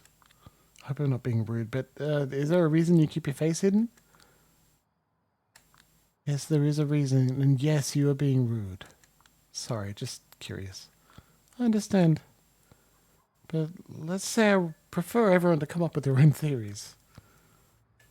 The more stories they'll invent, the less relevant the truth will be. But anyway, here's Mia. A woman around my age emerges from around the corner of the street. Fuck. Hi, Mia. I've never met her before, but if I had to describe her in 2 words by her aura alone, I guess those words would be permanently angry. Even more so than your average anarch. You must be Catherine Weiss. And you must be Mia Morgan. Pleasure to make your acquaintance. The pleasure's mutual. This a girl? Julia Sawinski, the Lasombra Primogen. The Lasombra representative. We correct her automatically. At this point, it's a habit. Good. If you're a Primogen, I might have tried to kill you here and now. Is Talk still on the site? Nah, I told him I'd take it from here. By the end of tonight, he needs to look like a natural candidate for the leader of the NYC Anarchs. It's going to take a lot of driving around and negotiations. How did he react to finding Callahan's remains? He hasn't exactly elaborated on his feelings, but I expect he reacted the same way every true believer in the cause did. It's this complicated mess of all the possible feelings under the moon. So he was the first one who's seen the murder site. Oh, so you're already calling it a murder site. Does the Ivory Tower know something we don't? It's not the official position, but I expect a lot of them think it's Talk who stood to benefit the most from the boss's death. It sounds like he's quick to jump on new opportunities. You don't know him. Yes, but I'd love to meet him and ask him some questions, especially if he was the one who found the body. Well, if you're meaning Talk at all, it won't be tonight. He's too busy. I was assigned to investigate. I won't be able to do it properly if I'm not able to question a key witness. I'll arrange for him to see you sometime this week. This week? Aren't the tensions a little too high for delaying an investigation like this? Well, Talkswork is our best shot at making sure they won't get higher, so boo fucking who? I'm his right-hand woman, though. You got any questions, you can direct them to me. Maybe the two of you should just head to Callahan's office. The discussion here does not seem to be going in the right direction, nor in a particularly interesting one. You're not coming? Talk and you and Dr. Irwins have the work cut up for them tonight. I trust you can take it from here. And Mia, be easy on her. In slightly different circumstances, I expect two of you would have ended up on the same side of the barricades. Uh-huh. Take care. She heads back to her vehicle. Here's where Night Road would describe the vehicle. Well, follow me. I'll show you his place. 19th... It's a 19th century style office. Classical, wooden, smelly. The stuffy air of books, old furniture, and dust covers much of the fragrance of decay, but not all of it. This is the first time I've seen the remains of a vampire who's met final death. I heard stories of really old kindred crumbling to dust, but that's an exaggeration. At least, it didn't happen here. When kindred die, time catches up with them. If you off me right now, I'd probably turn into an ugly, leaky corpse. But Callahan was well over a century old, so it's like looking at a dapper mummy. A desiccated body and a heap of musty clothes, all that is left of the mighty boss Douglas Callahan, Anarch Baron of New York City, if that's really him. Needless to say, it might be a little hard to establish a time of death or the cause, especially as his garb doesn't have any obvious damage. What a great place to start. Have you already found anything suspicious? Nothing you don't see in front of you? Uh-huh. This door is the only point of entry to the room, right? Yes, unless you count the windows, but nobody except Callahan knew how to operate those, and they don't let air or light through. Metal blinders on the windows facing east, the only modern element of the room, sticking out like a sore thumb. They look automated. Was the door open when Talk got here? Well, that's the one suspicious thing. It wasn't. It's as if Callahan locked himself in from the inside. Closed room murder, huh? There's some glass scattered on the floor. I point at it. Could that be from the window? I checked it from the outside. It's in perfect condition. So what's this glass? I have no idea. Why does it seem like she has those suspicions but is remaining uncooperative because fuck off Camarilla scum? Check the next point of interest. A wall safe. Surprisingly large. I played with the lock a bit. What's the combination? It's Callahan's. What makes you think I know? At least I tried. Desk with nothing but an envelope on it. Nothing inside. Check all the drawers. Every single one has been thoroughly emptied. I don't know what I expected. Is this how the Anarchs go around securing crime scenes? Were these empty before Talk arrived? I don't know, but I wouldn't accuse him of tampering with evidence if I were you. Well, thank you. The decor of the room is pretty minimal, so there's not a lot of points of interest that could illuminate the case. I start getting nervous. Point at the painting on the wall. Of course, you have no idea who that is. Callahan's ancestor, I guess? I'm out of ideas. Everything I look at just feels like another dead end. I'm frustrated. I feel like I failed this investigation before it has even started. There must be something more. I start walking around, trying to find a single clue. Mia just watches me indifferently. Give me anything. Anything, goddammit. Anything. Any...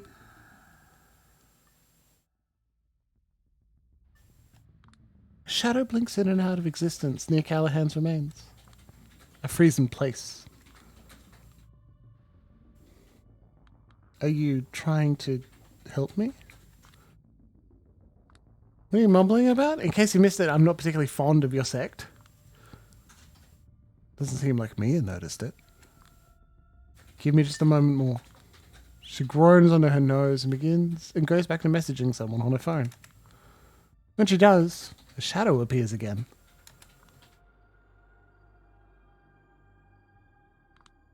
Once again, blink in, blink out. Could something be there?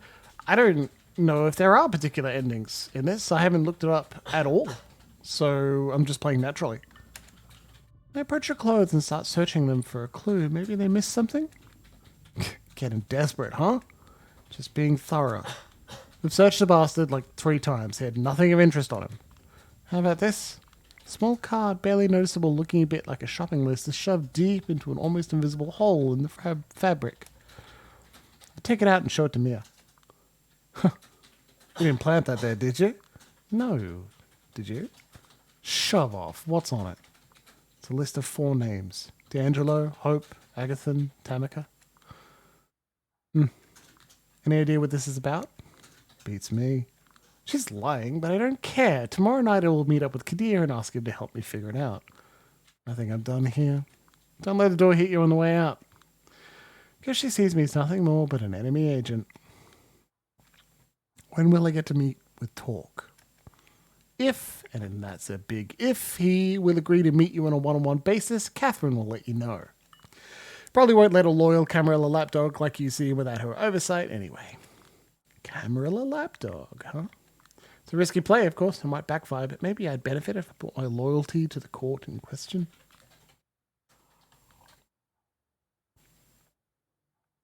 Nah, not worth it. Yeah, playing for both sides sounds like a recipe for trouble. Too risky and stressful. Pass. Trait updated. I see. Well, have a good night. This is just a dictionary. What about the other one? Julia's traits. There you go. Loyal to the end. Well, I guess now we know there's probably an ending for Camarilla and an ending for Anarch, right? It's getting late. Or early, depending on how you look at it. Once I leave Callahan's office, I head straight to Dakota's apartment. I try to sneak by to my bedroom, but she's up waiting for me. How was the night? Shit. Tomorrow. What happened? You look like something the cat dragged in. Tomorrow, I promise. But I'm worried.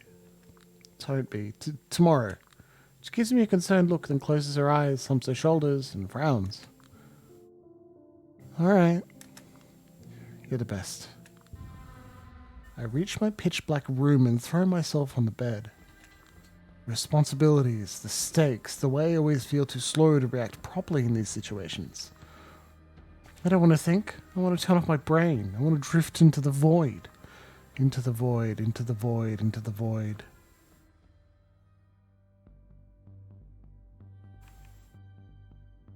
I can't select anything else, so we just rest. You've received your first trait. Some choices in the game will push Julia towards different ways of thinking, which have a lasting effect on her throughout the story. You'll see a brief pop-up on the top of the screen anytime you receive a new trait. You can always view any unlocked traits in a log screen accessed through the top left icon. Remember that ruthlessness is the mark of a true Lasombra, but you might walk another path before reaching that destination.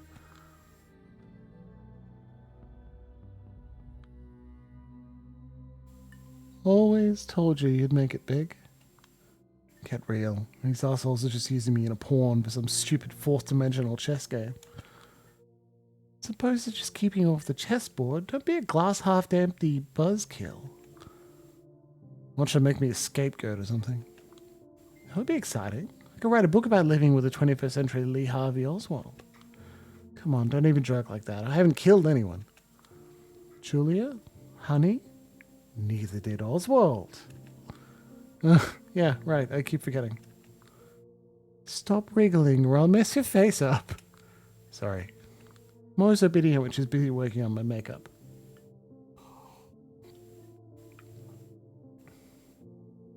It's hard to take care of your appearance, especially your face, when you can't even see yourself in the mirror. Not that I've ever been particularly good at it, but Dakota doesn't seem to mind. I'm a goth dress-up doll. The presence in my own life is one of the few good things that my sire provided for me before fucking off to Chicago. Normally I'd be told to find myself a ghoul, but many of our clan, myself included, find the idea of ghouls distasteful. We're cat people, not dog people. We don't want mindlessly faithful servants. We want companions who rely on us, despite having, in theory, the free will not to. The kind of relationship I have with Dakota would normally be a reach in the Masquerade's rules, but the rules are different for kindred who are Camarilla adjacent, even losers like me. Simplifying here, but my sire made it clear that her child would not own slaves, and that was the end of the discussion. To be honest, I think the court mostly agreed to that request because they wanted one more thing to blackmail me with. Just in case. What would you do in my place? If I had to investigate your elite's wrongdoings? Yeah.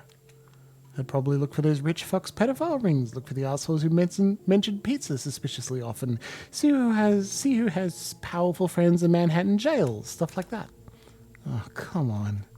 No, I'm serious. Search for the deep rot, and a lot of the smaller crimes will get solved in the process.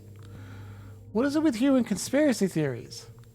What do you mean? You just told me that your bosses are having eyes wide shut parties, and suddenly you don't believe in rich people's pedophile rings? I don't know. I don't know if I want to know. My point is that you act as if all the conspiracy theories are real, like you can't possibly believe all that shit. Half of it doesn't even make sense. Well, you want an interesting answer or a real answer? The real answer should be the more interesting one. She removes her brush from my face to gather her thoughts. Everyone's lost nowadays. Just look at the world. It's drowning in facts that fail to cohere into a single convincing narrative or a story that resonates. Corporate media want you to believe in empirical thinking, but it always fails to deliver moral or metaphysical truths, and the people desperately lack those. So what do? They turn to conspiracists, and suddenly they are able to navigate the world. And why is that? Because conspiracy theories give them emotional truths that serve as a compass. Is Bill Gates trying to insert satanic microchips into my body? Probably not. I hope not. Now, is he a terrible person? No idea, but there's ample evidence that might be the case. It's in his ruthless business strategies, the company he used to keep, the philosophies he follows. People look at him and they feel he's fishy. So when the media present him as a genius or a savior, and I post that he wants to put the mark of the beast in my body, they choose to believe me. Because it makes moral, emotional, metaphysical sense to them, and ultimately that's what matters most. The end. Okay, I think I get it. Wow, I'm 99% sure this is complete bullshit, but I'm buying it. I mean, it totally misrepresents most conspiracy nut jobs I knew. But it's interesting and fun to think about, so I don't really give a damn if it's the truth. See, that's the idea. You get it. You came up with this monologue yourself? Oh no, I read it on Facebook. Yeah. Figures. But just to make sure, vaccines are okay. Well, as far as I know, they don't cause autism. Good to hear. Anywho, I'm done. You're the best. Yeah, considering how many times I've done makeup on a dead body, I probably have enough experience to be a mortician by now. That sounds like an exciting career, but in reality, it's probably the most boring thing under the sun. Yeah, unlike my corpse is talkative, pouty, and self-loathing. Self-loathing. Shut up. This carcass will be leaving now. It's got a job to do. Go get him, tiger.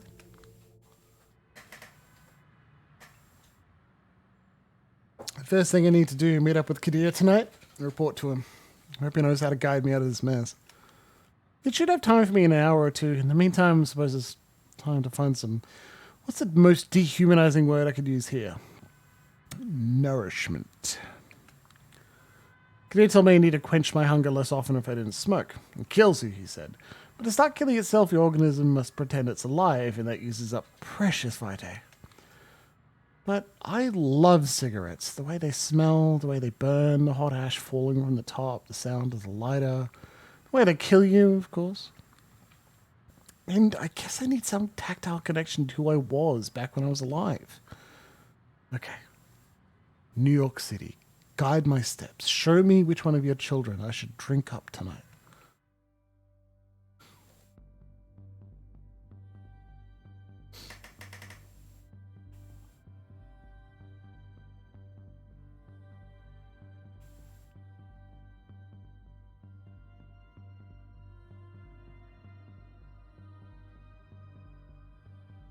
Let's get some food. Diva's Delight.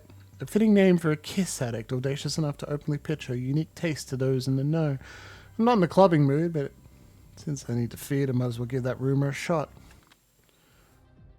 No blood, no matter how exquisite, is worth suffering through this noise. Something terrible must have happened to the previous DJ. Had to be sudden and unexpected for him to hire this amateur under the wire. Zero ability to read a crowd, no sense of flow, as if that constant flashing wasn't migraine-inducing enough by itself. Not that I remember how an ordinary headache feels. I know the hunger, though, which is why I'm here tonight. Purple-haired girl bumps into me, head down, tears flowing down her cheeks, hands trembling. As much as I'd understand it, I don't think it's the guy at the turntables that made her like this. Oof. Oh, I'm so sorry. She bolts before I can say a single word. Well, who am I to blame her? A tactical retreat probably felt like a good idea. A trace of cheap booze in every potential vessel is faint, but ever present. At this point, the smell is all I'm getting. Come to think of it, I can barely remember how alcohol tastes. Maybe I should remind myself. No, that's dumb. But the bar's pretty much free of people at the moment. I can get closer and take a peek at the drinks menu. These are some goofy fucking names, especially from a kindred's perspective. Order the Vampiro. After a short while, the cracking of the ice cubes announces the arrival of the sparkling blend. The tall glass, garnished with an orange slice and chili pepper, contains enough fruit and juice to successfully mask the smell of tequila. Mazel tov. Chug it down in one go. Tastes like an awful mix of all kinds of Nesbitt soda, topped off with a hint of fermented cactus pulp. Something tells me I'm going to regret it soon. The music abruptly stops as I step away from the bar. I can't see the booth, but the crowd's reaction tells me all I need to know. Looks like we have a new DJ. The vibe immediately improves. Hallelujah. But pleasant moments never last. Some well-worn dude on the wrong side of 40 decides to hit me up.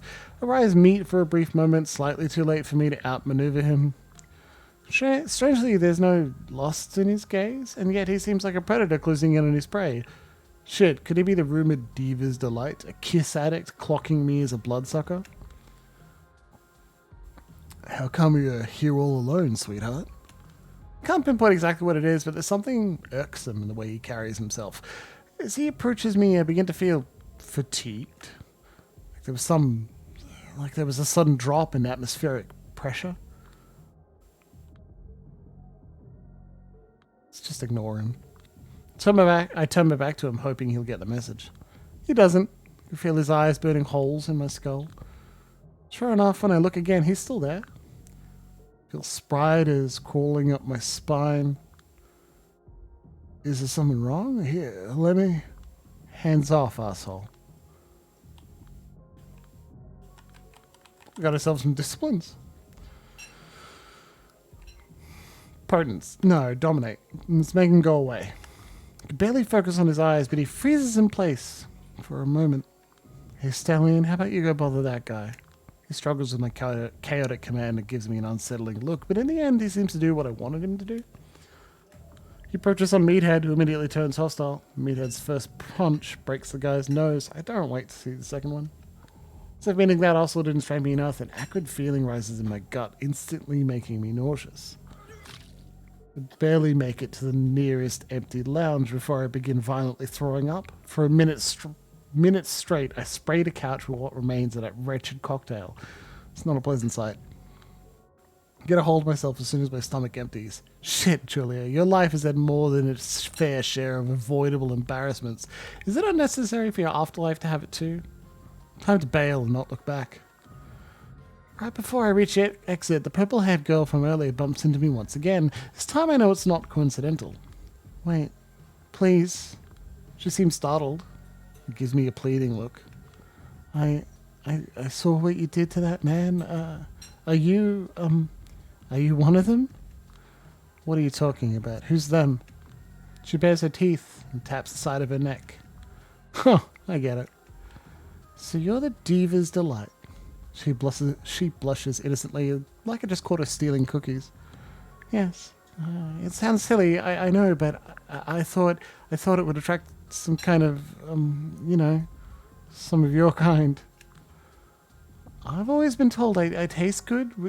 Would you like to try? She looks at me the same way a junkie who hasn't had his hit for a while looks at a syringe. You know too much. There's no way you don't have a patron of some sort. Her eyes tear up again. I do. Maybe I don't. I don't know anymore.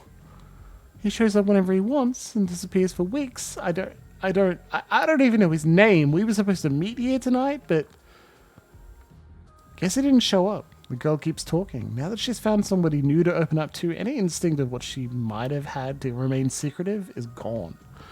Makes you wonder who thought it was a good idea to breach a masquerade for her. Before him, I used to have a caregiver. She was one of the divas too, but she was exceptional. Noble. I think she cared about me in a way. She always complimented the way I taste. Would you like a try? Yeah, possible, Maker. Or, yeah. She clings to my arm like I'm Jesus Christ and Kurt Cobain at the same time. Descended from heaven exclusively to turn her misery to bliss. I can't help but feel some disdain. Please. I promise you won't be disappointed. I know I won't be. I'm too hungry for that. But I also like to pretend I'm something better than hungry from time to time. Feed. The hunger gets the better of me, but somehow I don't mind. This is what she wants, isn't it? Quick look around. Nobody's paying attention. Why would they? We're just two random girls seem to be into each other. I gently grab the back of her head and put my lips closer to her neck. She visibly trembles with excitement. As I bite down, her body stiffens. Then I drink, savoring each sip. She really tastes incredible, like an unfulfilled promise. Sweet, sweet innocence. As soon as I am done, she loses her footing, weakened but undoubtedly relieved. I help her sit down on the floor. She smiles at me, joy glinting in her eyes. Thank you. I really needed that. My name's... Don't talk. Just rest for a while. I leave her alone in this state of bliss. She doesn't seem to mind. Looks like I did the right thing. Right? Leave the booming sounds of the club behind me and get on with my night.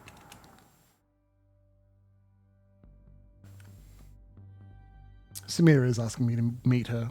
Not for the ongoing celebrations, the patrician would prove an odd choice for a secret rendezvous. He's hoping she can provide some useful insight into the case. A clean-cut staff member dressed in an impeccable company uniform smiles at me as the elevator door opens. Good evening, ma'am. Meeting someone? I dismiss his question with an apathetic shrug. He sizes me up for a brief moment, visibly questioning my fashion sense. However, his professional acumen quickly trumps his discontent. Very well. This way, please. NYC's nouveau riche seem awfully hungry for gourmet soup this late at night. The patrician is packed almost to the brim. The concierge points me over to the last vacant table, conveniently situated in the far-off corner of the main hall. I nestle in the chair, letting my elbows rest on the ornate tablecloth. Watch out, oblivious white-collars. There's a black widow in your midst. While I'm here, I might as well kick back and die of boredom. Yeah. I really, really need something to occupy my mind.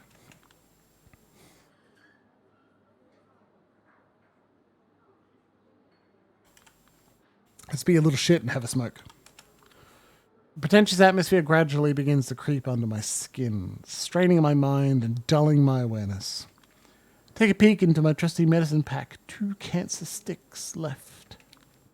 I casually light one, paying no mind to the scornful looks of nearby patrons.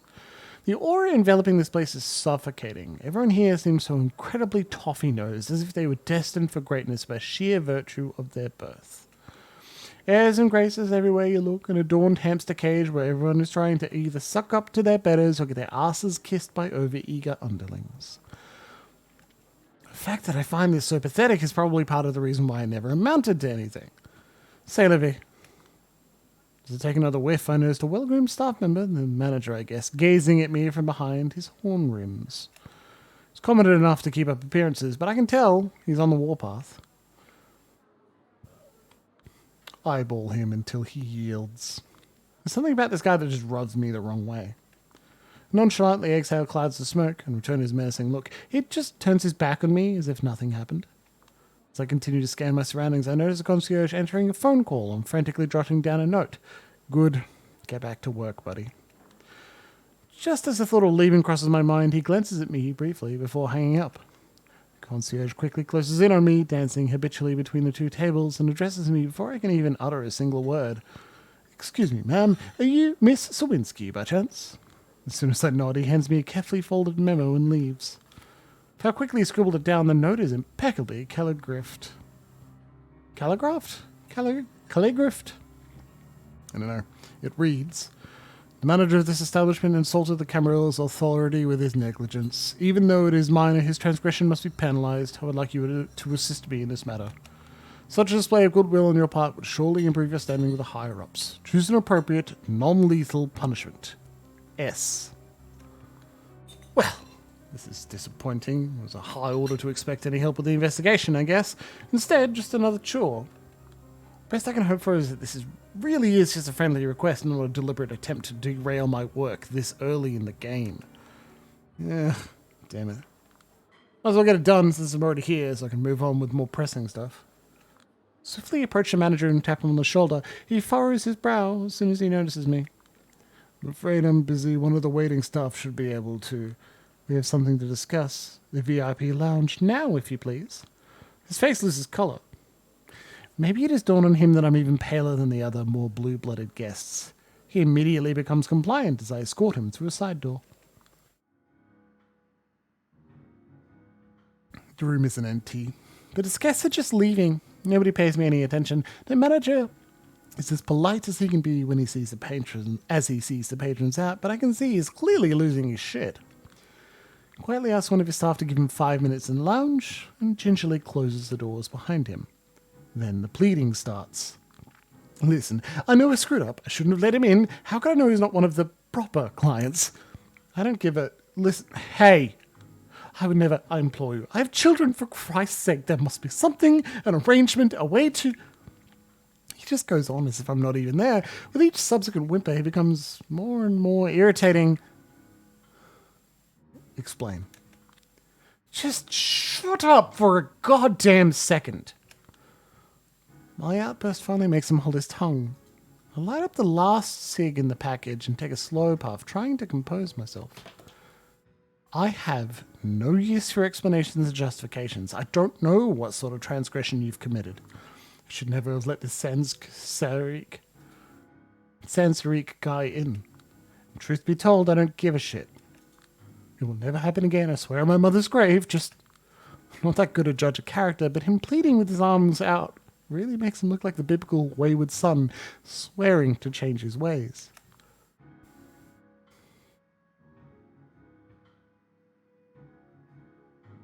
Brand him. Grab his hand in a light grip, palm up, and take a puff to rekindle the burning tip of my cigarette. He doesn't fight back. You and I both know they will want proof that I gave you a lesson you won't forget, so I hope you realize that this is a mercy. Put my smoke out in the palm of his hand to the accompaniment of his muffled screams. His eyes become watery, but other than that, he takes it like a champ. If if I have to come back to this shithole, the next one will go right here. Look him in the eye and crassly flick his eyelid before taking off. I don't know I was capable of this sort of cruelty, but here we are. Karen warned me that something in our bloodline finds sniveling weaklings detestable. Is that what triggered me? That's a conundrum for another occasion. I did what I was asked, and I sure as hell wasted enough time here. I should move on. Alright. It's about time I head to see Kadir. Mighty kind of him to arrange a meeting in the place that's most convenient for me. D'Angelo, Hope, Tamika, Agathon. Suppose it's better than nothing, but no evidence? Really? Honestly, it felt as if someone had already cleaned up the most egregious stuff before I had arrived. Sounds like the Anarchs. Definitely try to check that place again, but I feel I need some sort of expert to accompany me. An advanced investigator who would show me the ropes. Someone tall and handsome, perhaps. Yeah, if you don't mind a diplomatic incident, I'll go with you. Any better ideas? Actually, this very note gave me one, but I will need to set it up first. I will get back to you about that. You know these people? I've had passing contact with each of them. Part and parcel of the job, you know. I suppose. Can you help me out with this? The way I'd tackle it would be, look at one person on the list every night, ask around about them, and see what they know if you do manage to meet them. If I manage to meet them? They're not particularly easy to get a hold of. Always preferred to be a little off the grid, but nowadays, they're all practically in hiding, if not MIA or dead. Funny coincidence. It's not my job to speculate. In other words, he knows something, but is not at liberty to say. Guess I'll find out anyway, if I do meet them. Why one night each? Shouldn't I investigate every loose thread until we're satisfied? In a perfect world, you'd have all the time you needed, but this is not a perfect world. They'll try to brute force a solution to the case as soon as possible. I suspect that 4 nights from now, once the celebrations of power are over, they'll ask for your findings, and that will be all. Fucked up.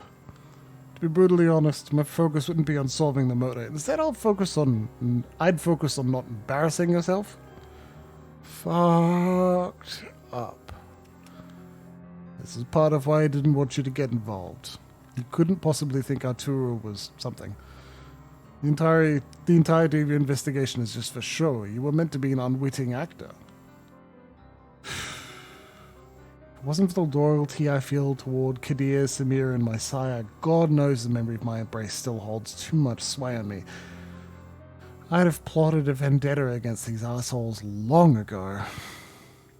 But let's be frank. Even if I thought that lying to Mia about being sympathetic to the New York City Anarchs yesterday could benefit me, I still probably wouldn't do it. It would feel like betrayal. Something about the Camarilla's ideals that still ring true to me. A belief in individual excellence and nobility, or the way time-tested traditions can ground us in this terrifying new existence. But being on the receiving end of this shitty neo-feudal structure and seeing firsthand how the elites always play by their own rules regardless, I can't help but think that there must be something better out there. The kind of Camarilla that would actually deserve slavish loyalty from Kindred like Kadir. Ready for your thoughts? Take a drag from my cigarette. That's just the Camarilla, no? After the last few months of hazing, I didn't expect a random act of kindness. This kind of bullshit is just how the Camarilla works, isn't it? More often than it's necessary, I'd say. But this time it's a risky play. In my experience, if one simply displays some cunning, they can unexpectedly turn a situation like this to their advantage. Part of the court assumes you're unable to surprise them in this regard, but if you do, by the end of this investigation, you might as well pull yourself out of the ditch you're in. That would be a night to remember. So, where should I go first? You should go with me. As it happens, I'm only out here because I was ordered to drive Aisling to the art hall. And guess the name of her protege. Oh, so that's who Agathon is. Or was. Nobody knows. It's a complicated thing. You'll see.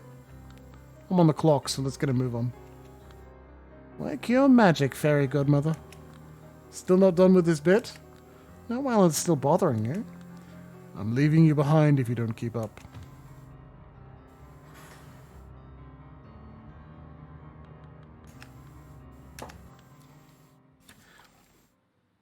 As I already told Kadir numerous times at that, I have no idea what happened with Agathon. The Broadway Chantry, part of the Chantry of the Five Boroughs, is Aisling's usual hangout for these past few nights. She's in a hurry and not willing to talk. Do you have any idea about his connection to kindred going by the names of Tamika, D'Angelo, and Hope? I don't. I made it a point to keep our relationship strictly professional. One, and never meddled in his personal affairs, unless they influenced our work, that is. But it only happened one time. Oh yes, the infamous Juno case. About that Juno? Could that Juno case be the reason he's missing?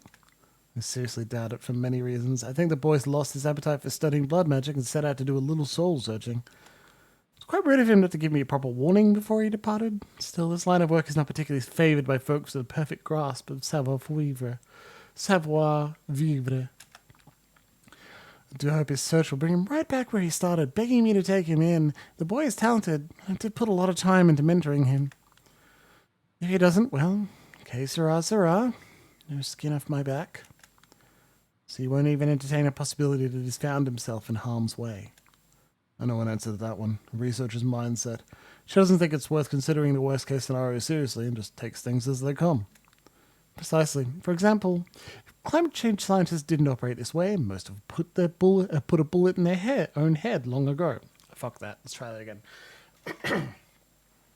Precisely. If, for example, climate change scientists didn't operate this way, most would have put a bullet in their own head long ago. That's a cheery thought. I'd like to search the Chantry for Agathon's whereabouts. A good sheriff already did that long ago. You'd just be wasting your time, and ours for that matter. Didn't you say Helene was waiting for us, Kadir? Given the girl 15 minutes, Aisling, and minimal support for an ongoing investigation. Besides, she has a proclivity for finding things everyone else has overlooked. 10 minutes. If you attempt to pass this door, or that one up there, I can't guarantee you'll walk out of here alive. Thank you very much, High Regent. Just get on with it. Oh. My timer is practically up and I found nothing of use.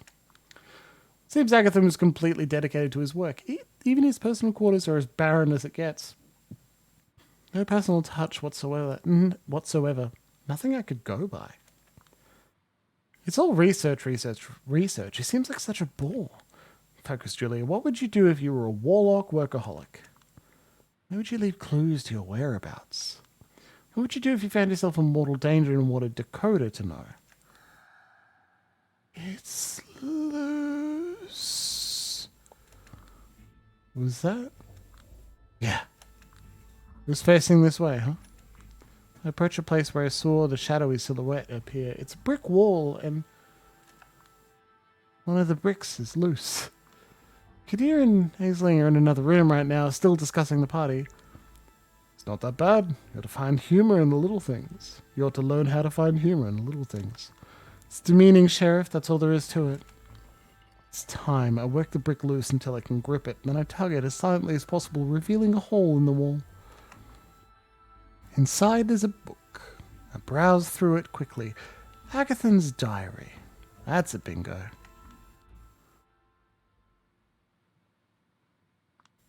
The 10 minutes are up. So we have 15 minutes, in fact. Are you done here? If I could just get 5 more minutes, I feel like I could stumble upon something here if I just look a little more. No way, Julia. Time to go. Fine. Put the brick back and take the diary with me. It did look like Agathon left it so that someone in the Chantry could find it. Presumably the High Regent. My investigation takes priority for now. I bid Kadir and Aisling adieu and start looking for a secure, secluded place to read the diary. This place right here should be secluded enough for me to browse through the diary in peace. Start quickly skimming the book, singling out sentences and paragraphs that look interesting, trying to get a general idea of what a kind of person Agathon was. So there are a lot more choices in Night Road, I gotta say. This is very much like I'm reading a whole novel. We're having some choices and they're all good and engaging and I'm enjoying them, but like Night Road, man, you essentially made one every minute, minimum. I'm doing more reading now. And like, that's what I wanted, so I'm not complaining. But hey, if we're comparing the two media properties. Or is, I hope. The more I read, the clearer the image of the person becomes. He's been working under the High Regent for 15 years. Sexy face, buddy. There's an underlying shame in the way he talks about Tremere magic. He always describes himself as too slow on the uptake, too late to learn something, too much of an amateur. He was really into tying his self-worth to his wisdom. The entries beginning in 2012 are terrifyingly irregular. The handwriting is extraordinarily neat. The author's absolute dedication to his studies is palpable. If there's anything to his own life besides work, it's his relationship with three important women he holds dear. First is his master, Aisling Sturbridge, whom he reveres for her knowledge, stoicism, and willingness to experiment. I was hoping to find some details about his secretive work here, but no dice. Looks like he was willing to risk someone finding all about his inner life, but not anything that could harm her studies. A good pupil, serving a good mentor. I'm jealous. The second is another warlock, his ex-lover, Juno, whom he feels guilty about. They had a conflict in which Aisling was involved. Having to choose between the two, he chose Aisling. According to Agathon, there was never real love between him and Juno. First, it was just shared interests, then a growing disconnect, and ultimately guilt, which made him feel responsible for her. Maybe it's just excuses. He strikes me as the kind of person who spends most of his time inside his head. Doesn't sound like someone you could have a fulfilling romance with. That one time in high school. Oh God, Julia, this is not the time for you to revisit the time you pettily perceive as ground zero for your fucked up mental state. Get on with it. Anyway, last but not least, Agathon's mortal grandmother, Sylvia. She's the light of his life and the person who took care of him after his parents died in a ritual murder. Not quite what I expected.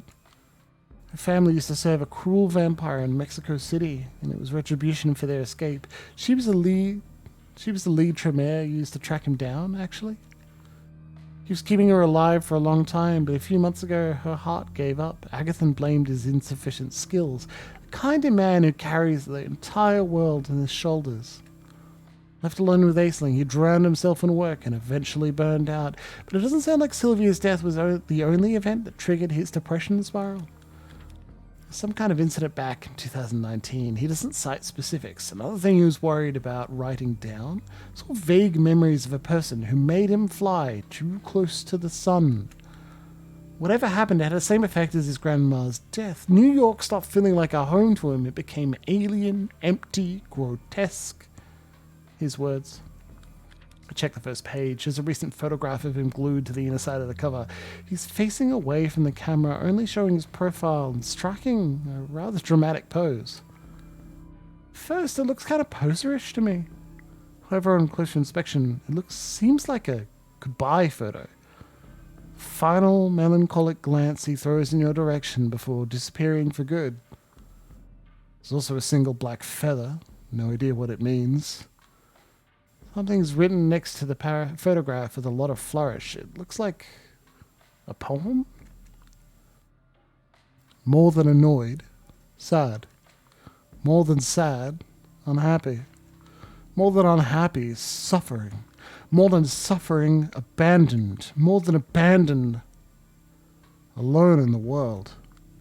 More than alone, exiled. More than exiled, dead. More than dead, forgotten. The Sedative, 1917, by Marie Laurencin. Looks like he wrote it down recently. It might have resonated with his emotional state over the past few months. Most importantly, it seems to confirm his intent with this diary to me. The general idea seems to be his research will outlive him, so he doesn't even detail it. Still, he wanted some kind of tangible memory of who he was left for posterity. That's not all. There's still a mystery to be solved. Quite a few of the pages toward the end are missing, but it doesn't look like they were necessarily removed to redact information. They were torn off in a way that makes it clear the paper wasn't ever used. What's more, the preceding pages are empty as well. Could it be that that's when it happens again? I noticed a bizarre shape in my peripheral vision. Bleed. Trying to catch a glimpse as fast as possible, but it's already gone. If my heart could beat faster right now, it would be jumping out of my chest. It's discomforting. I've been seeing these apparitions ever since I turned into this. Worst part is I feel they were always there. Even as a mortal, they were there sometimes in the corner of my eye, disappearing when I tried to look directly at them, making me think it was just my mind playing tricks on me. When you're part of the Night Clan, there are times they don't disappear. There are times they talk. There are times they try to force you to do their bidding. And worst of all... No, I don't want to think about it right now. Still, in my experience, they aren't exactly, I don't know, consciously malevolent. This one in particular was trying to help. Open the book on the first empty page and look around to make sure nobody is staring.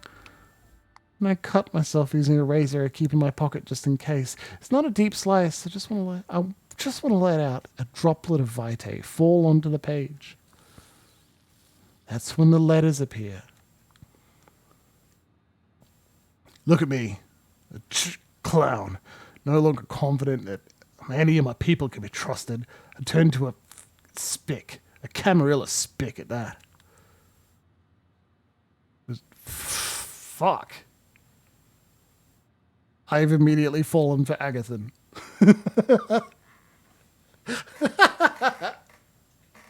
Oops. Reserved contempt. What are you waiting for, boy? Laugh at me. Ridicule is all I deserve. Come on, don't stand there like an idiot. You want to say something? Say it. What the hell? This is the last thing I expected to happen. This diary is haunted. A series of quickly changing sentences and images composed of shadows and blood give me a window into another reality. It's not an objective view, it's like scattered remnants of emotions similar to a half-remembered dream, full of holes but an honest expression of someone's mind. Might it be interacting with me? It's just a hypothesis, but I don't know why else it would show me Callahan. And was that Ellis Island? Right. This time I don't even look in its direction. The voice makes me feel oddly confident about what I need to do. Pick up the feather that was in the diary and dip it in my vitae. Then I write down.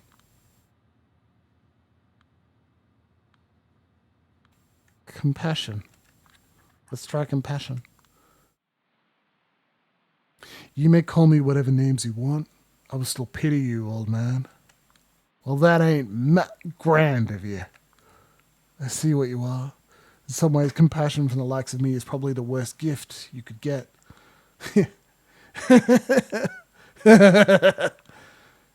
Feeling of having hit the jackpot. It doesn't feel like this is the way these events took place. It's more like a way to explore Agathon's emotional truth about the way it all unfolded. In any case, the diary's reacting to me, and some shade of the truth is better than nothing. It's a handy tool, and if I use it right, I might find some clues that could aid me in my investigation. There are a few thoughts floating around in my head, like alien entities trying to make their way out. Is that also an effect of the diary's power? Let's try... death. Is it fear of death that drove you to contact me? Don't be ridiculous. I've been ready to die since before you came out of your mama's womb, boy. Nah, I fear something worse. So when you heard about that plot? Yes, I wasn't afraid it would fail or lead me to a final death. I was afraid it would succeed. God damn it, what are the two of you talking about? Why did you meet? Ellis Island. Why did you pick this place to meet anyway? It's secluded and something in the air here that makes all the blood magic go haywire, which is especially important. Because of me? You still afraid I might be part of the experiment? No, that devil woman. Blood running cold. All the scribblings disappear, and another set starts taking their place. The diary conjures an image of a completely different place. I instantly get a feeling of deja vu. We process the space differently. The atmosphere is different, more familiar, homely. But this is unmistakably the Tremere Chantry I visited earlier tonight. Standing there is just the person I'd expect. Looks like that's it for my meeting with Callahan. God damn it. What if the person he was talking about and eliciting a strong emotional reaction from was Aisling? The diary awaits my next command. Why? High Regent, why? Why? You can't be serious. These experiment needs resources. I wouldn't be able to provide all the needed materials in a reasonable time frame all by myself. It's quid pro quo, and it's not like my research isn't helping old Kildred in the run. I don't feel comfortable being a part of this at all. I always thought we were busy with science, not politics. Those are the two words of a child. Agath, science has always relied on politics, and politics on science. Not like this, High Regent. Don't embarrass me, Agathian. Not like this. Moving scribbles disappear again. I hastily let another drop of blood fall on the page. What appears this time is yet another familiar face. Oh yes, Agathian, what is it that you wanted to tell me? What good dialogue choices. I love that. Fuck you, or go to hell, or you goddamn rat. Let's do that. You goddamn rat. I beg your pardon? The harpy vanishes. Yeah, right. As if I could ever gather courage to say this to your face. But the least I could do is try and stab you in the back. The diary ends here. There's still a little more vitae on the page, but it no longer works. Suppose that's it. Still no idea what happened to Agathian. Is he alive? Or is he dead? Dead. He's dead. No doubt about it. There are just too many powerful folks involved, and everything I've seen in the diary felt like a noose tightening around his neck. I choose to believe he's dead because that's the most rational thing to do. Suppose Dakota is right. A glass half-empty buzzkill. In any case, I think it's time to pay a visit to the art hall. I know Arturo tends to leave Elysium quite often to take in the fresh air and message people on his BlackBerry, so I just wait until I see him. The tactic works. He's surprised to see me. Miss Swinsky, shouldn't you be busy with your investigation? I am, actually, which is why I've come to see you. It's peculiar because I'm absolutely sure I have nothing to do with this case. Aren't you barking up the wrong tree? That's what I'm here to find out. I assumed you'd want to see I'm thorough. Yes, sure. I suppose it's commendable. What is it then? I have reasons to believe that in the last few months you, the High Regent Aisling Sturbridge, and a child Agathan were involved in a secretive scheme. His expression changes ever so imperceptibly, but the difference is palpable to me. For the first time ever, he looks at me like as a person. Up until now, I was just an amusing diversion. Now I'm something more, and he doesn't like it. What gave you this idea? I'm not at liberty to say. If you really want to know, ask the sheriff. Of course, Kitty doesn't know anything, but he's the only one in the court that Arturo has repeatedly failed to influence. He'll think twice before approaching him. I fail to see how this matter relates to the task at hand. I have every reason to think that Baron Callahan was involved, and he might have had grounds to fear for his life because of said scheme. He's tense now. Do I have the upper hand? Miss Sawinski, please answer the question. The delicate matter you are speaking of has absolutely nothing to do with Baron Callahan's grim fate. It's a strictly confidential affair. It would be wise of you to stop pursuing it. It would be wise of you to fuck off. I can't be an investigator if I'm not allowed to properly investigate. This matter is unrelated to your work and should be treated as such. I'm 100% convinced Prince Penhard would agree. If you insist on pursuing it further, we can take it up to Prince and see if her stance differs from mine, but I think you aren't as naive as to waste her time this way, and besides, she'd certainly want you to present the basis for your discovery to the court. Could you handle it? I have no response. God damn it, this is revenge. This is his revenge for invoking Kadir, isn't it? I thought so. Is the High Regent inside? She is, but don't worry, I'll make sure to tell her not to waste your precious time, Miss Sawinski. So that's how you're gonna play it, you bastard. Well, I guess you win this round. A strategic retreat is my only choice here. I don't have a full deck of cards yet, but just you wait. In a few nights, I'll take my leave then. Yes, do that. And if I may be so blunt, focus on the investigation avenues that aren't utterly imbecilic and suicidal to pursue, miss. I bid you adieu. I curse him out under my breath as he disappears inside the art hall. Guess this avenue really is cut off for me. At least for now. 3 names left on the list. I still have some leads to go by, but for now, it's getting late. Should go to St. Patrick's and file my latest report. When I reach the cathedral, Father Leonard is already there. He's not exactly the most punctual person, so I always feel relieved to see him from afar. Time to move in and move out before I'm noticed by Benoit. Will this be all? I guess so. I rattled off most of it in a hurry on the way here. I'll come up with a more exhaustive report tomorrow night. Busy? Looks that way, Father. Our wayward girl has finally been recognized by her superiors. Here we go again. Of course, he had to sneak up on me. If you even heard about that, I guess every single kindred in the 5 boroughs knows. I know you're an expert when it comes to knowing who's saying what and where, but the last time we met, you promised to share that knowledge with me. Yeah, I was kind of lying. That's the Knight's commandment broken, Father. Shouldn't you scold her? Don't involve me in your silly games, Benoit. The only way you fall for obvious lies stems from your biggest failure in communication. And that is, you only pay attention to the what's being said, not the how. That's booyah, motherfucker. Suck it, annihilated with an absolutely flawless diagnosis. Child, don't make me regret siding with you. I'm sorry, Father. Won't happen again, especially if you promise to keep verbally destroying that clown. You're in a strange mood tonight, child. Go get some sleep. Yes. We'll continue this tomorrow. I'm not showing up here tomorrow. Yes, you are. Stop breaking the 9th commandment. See you around, Julia. Since my name is Sickly Sweet Wade, it gives me the creeps. I bow to Father Leonard, do my best to ignore Benoit, and head for Dakota's place. Finally. My haven. Hey.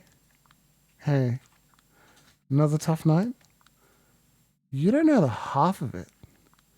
You want a drink? She points to her neck. I manage to summon a faint smile. I'd love to, but you know we can't do this too often. Maybe tomorrow. You want to talk then? Yeah. Guess so, just not about work, okay? I sit down next to her. Not about work. Got it. What's on your mind then? The past, I guess. Meaning how spotty our memories are. And how despite that, that's what we build our convictions on. Sorry, it's so banal. I'm just tired and frustrated. Let's talk about something more specific then. What do you remember about the time we first met? The time we first met? Yeah. Shit. Not a lot, actually. Those were gloomy, anxious days. I think I subconsciously replaced most of them with blank spaces. I remember you trying to paint your hair black. Ouch. Don't dig up my trauma now, okay? I remember that when we first talked, we talked about Hausu. Don't say Hausu. It's low-key racist, I think. Nobody ever knows what you mean by house. Oh, that show with the asshole doctor? No, the Japanese haunted house horror film that feels like it was written by a 7-year-old with ADHD. In the best way. In the best way, duh. We were arguing which characters from the movie both of us are. You were Kung Fu, and I ended up as Prof, which was rude. You were dressed up like a total nerd, not my fault. What was the deal with that suit? I liked that suit.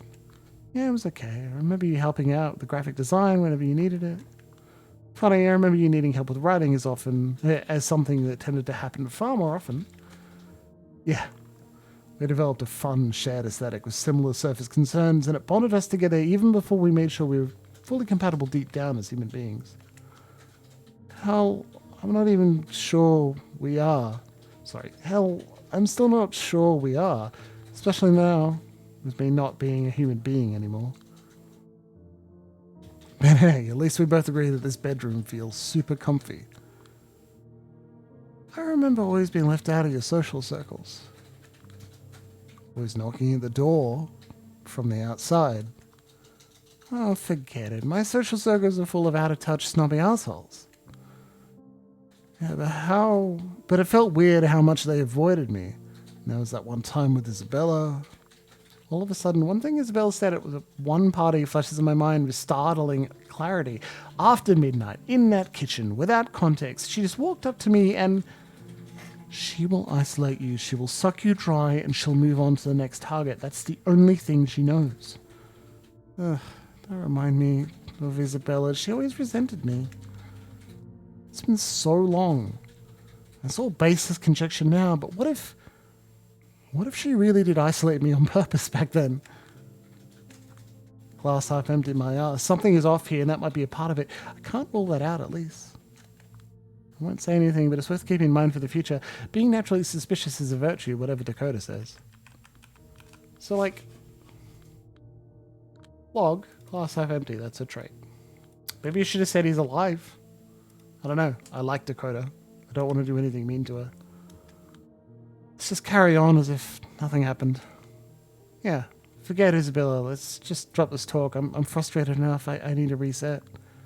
Sounds like a good idea. Off to sleep? Yeah. Gotta get ready to go back to hell tomorrow. Alright. I'll get back to work. You're working remotely again? Yeah, my office is going insane for so many reasons, and I'm getting cabin fever too. Get some sun. It'll be good for you. Look who's talking. Good night, sunshine. Good night.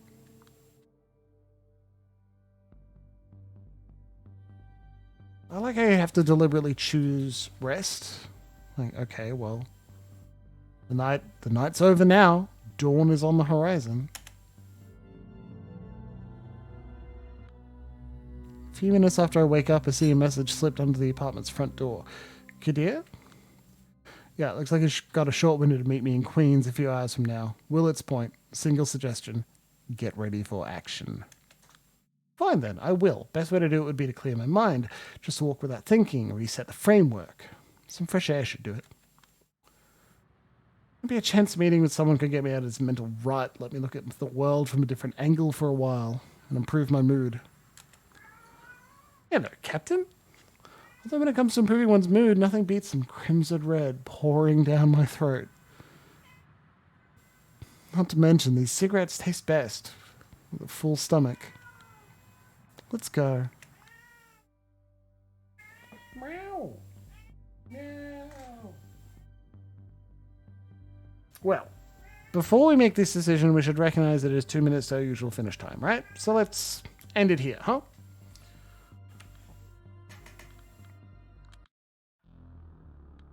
Well, now we know who Dakota is on the main screen. That is just some beautiful art. I think that's fantastic. Well, friends, hasn't it been fun going through a bit of Vampire the Masquerade Shadows in New York? I think so. I think it's been a beautiful game. I'm excited to do more. Captain, get off the mixer. Bloody cat. It's on his desk. He's a cat. That's what cats do. Get in places they shouldn't be. Stick their tails in cameras. Anyway.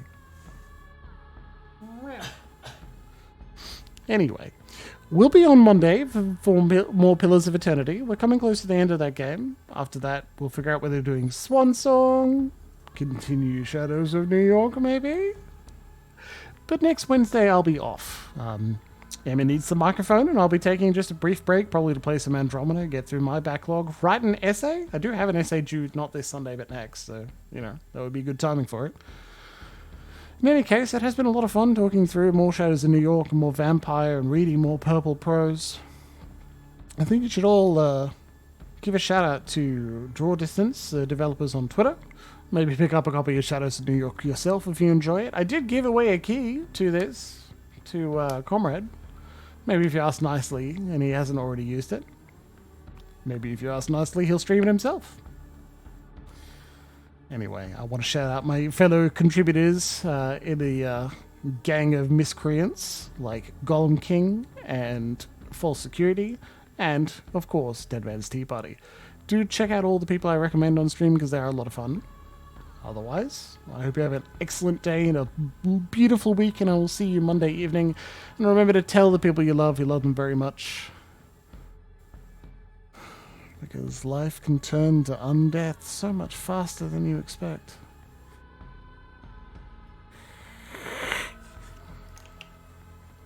Dork.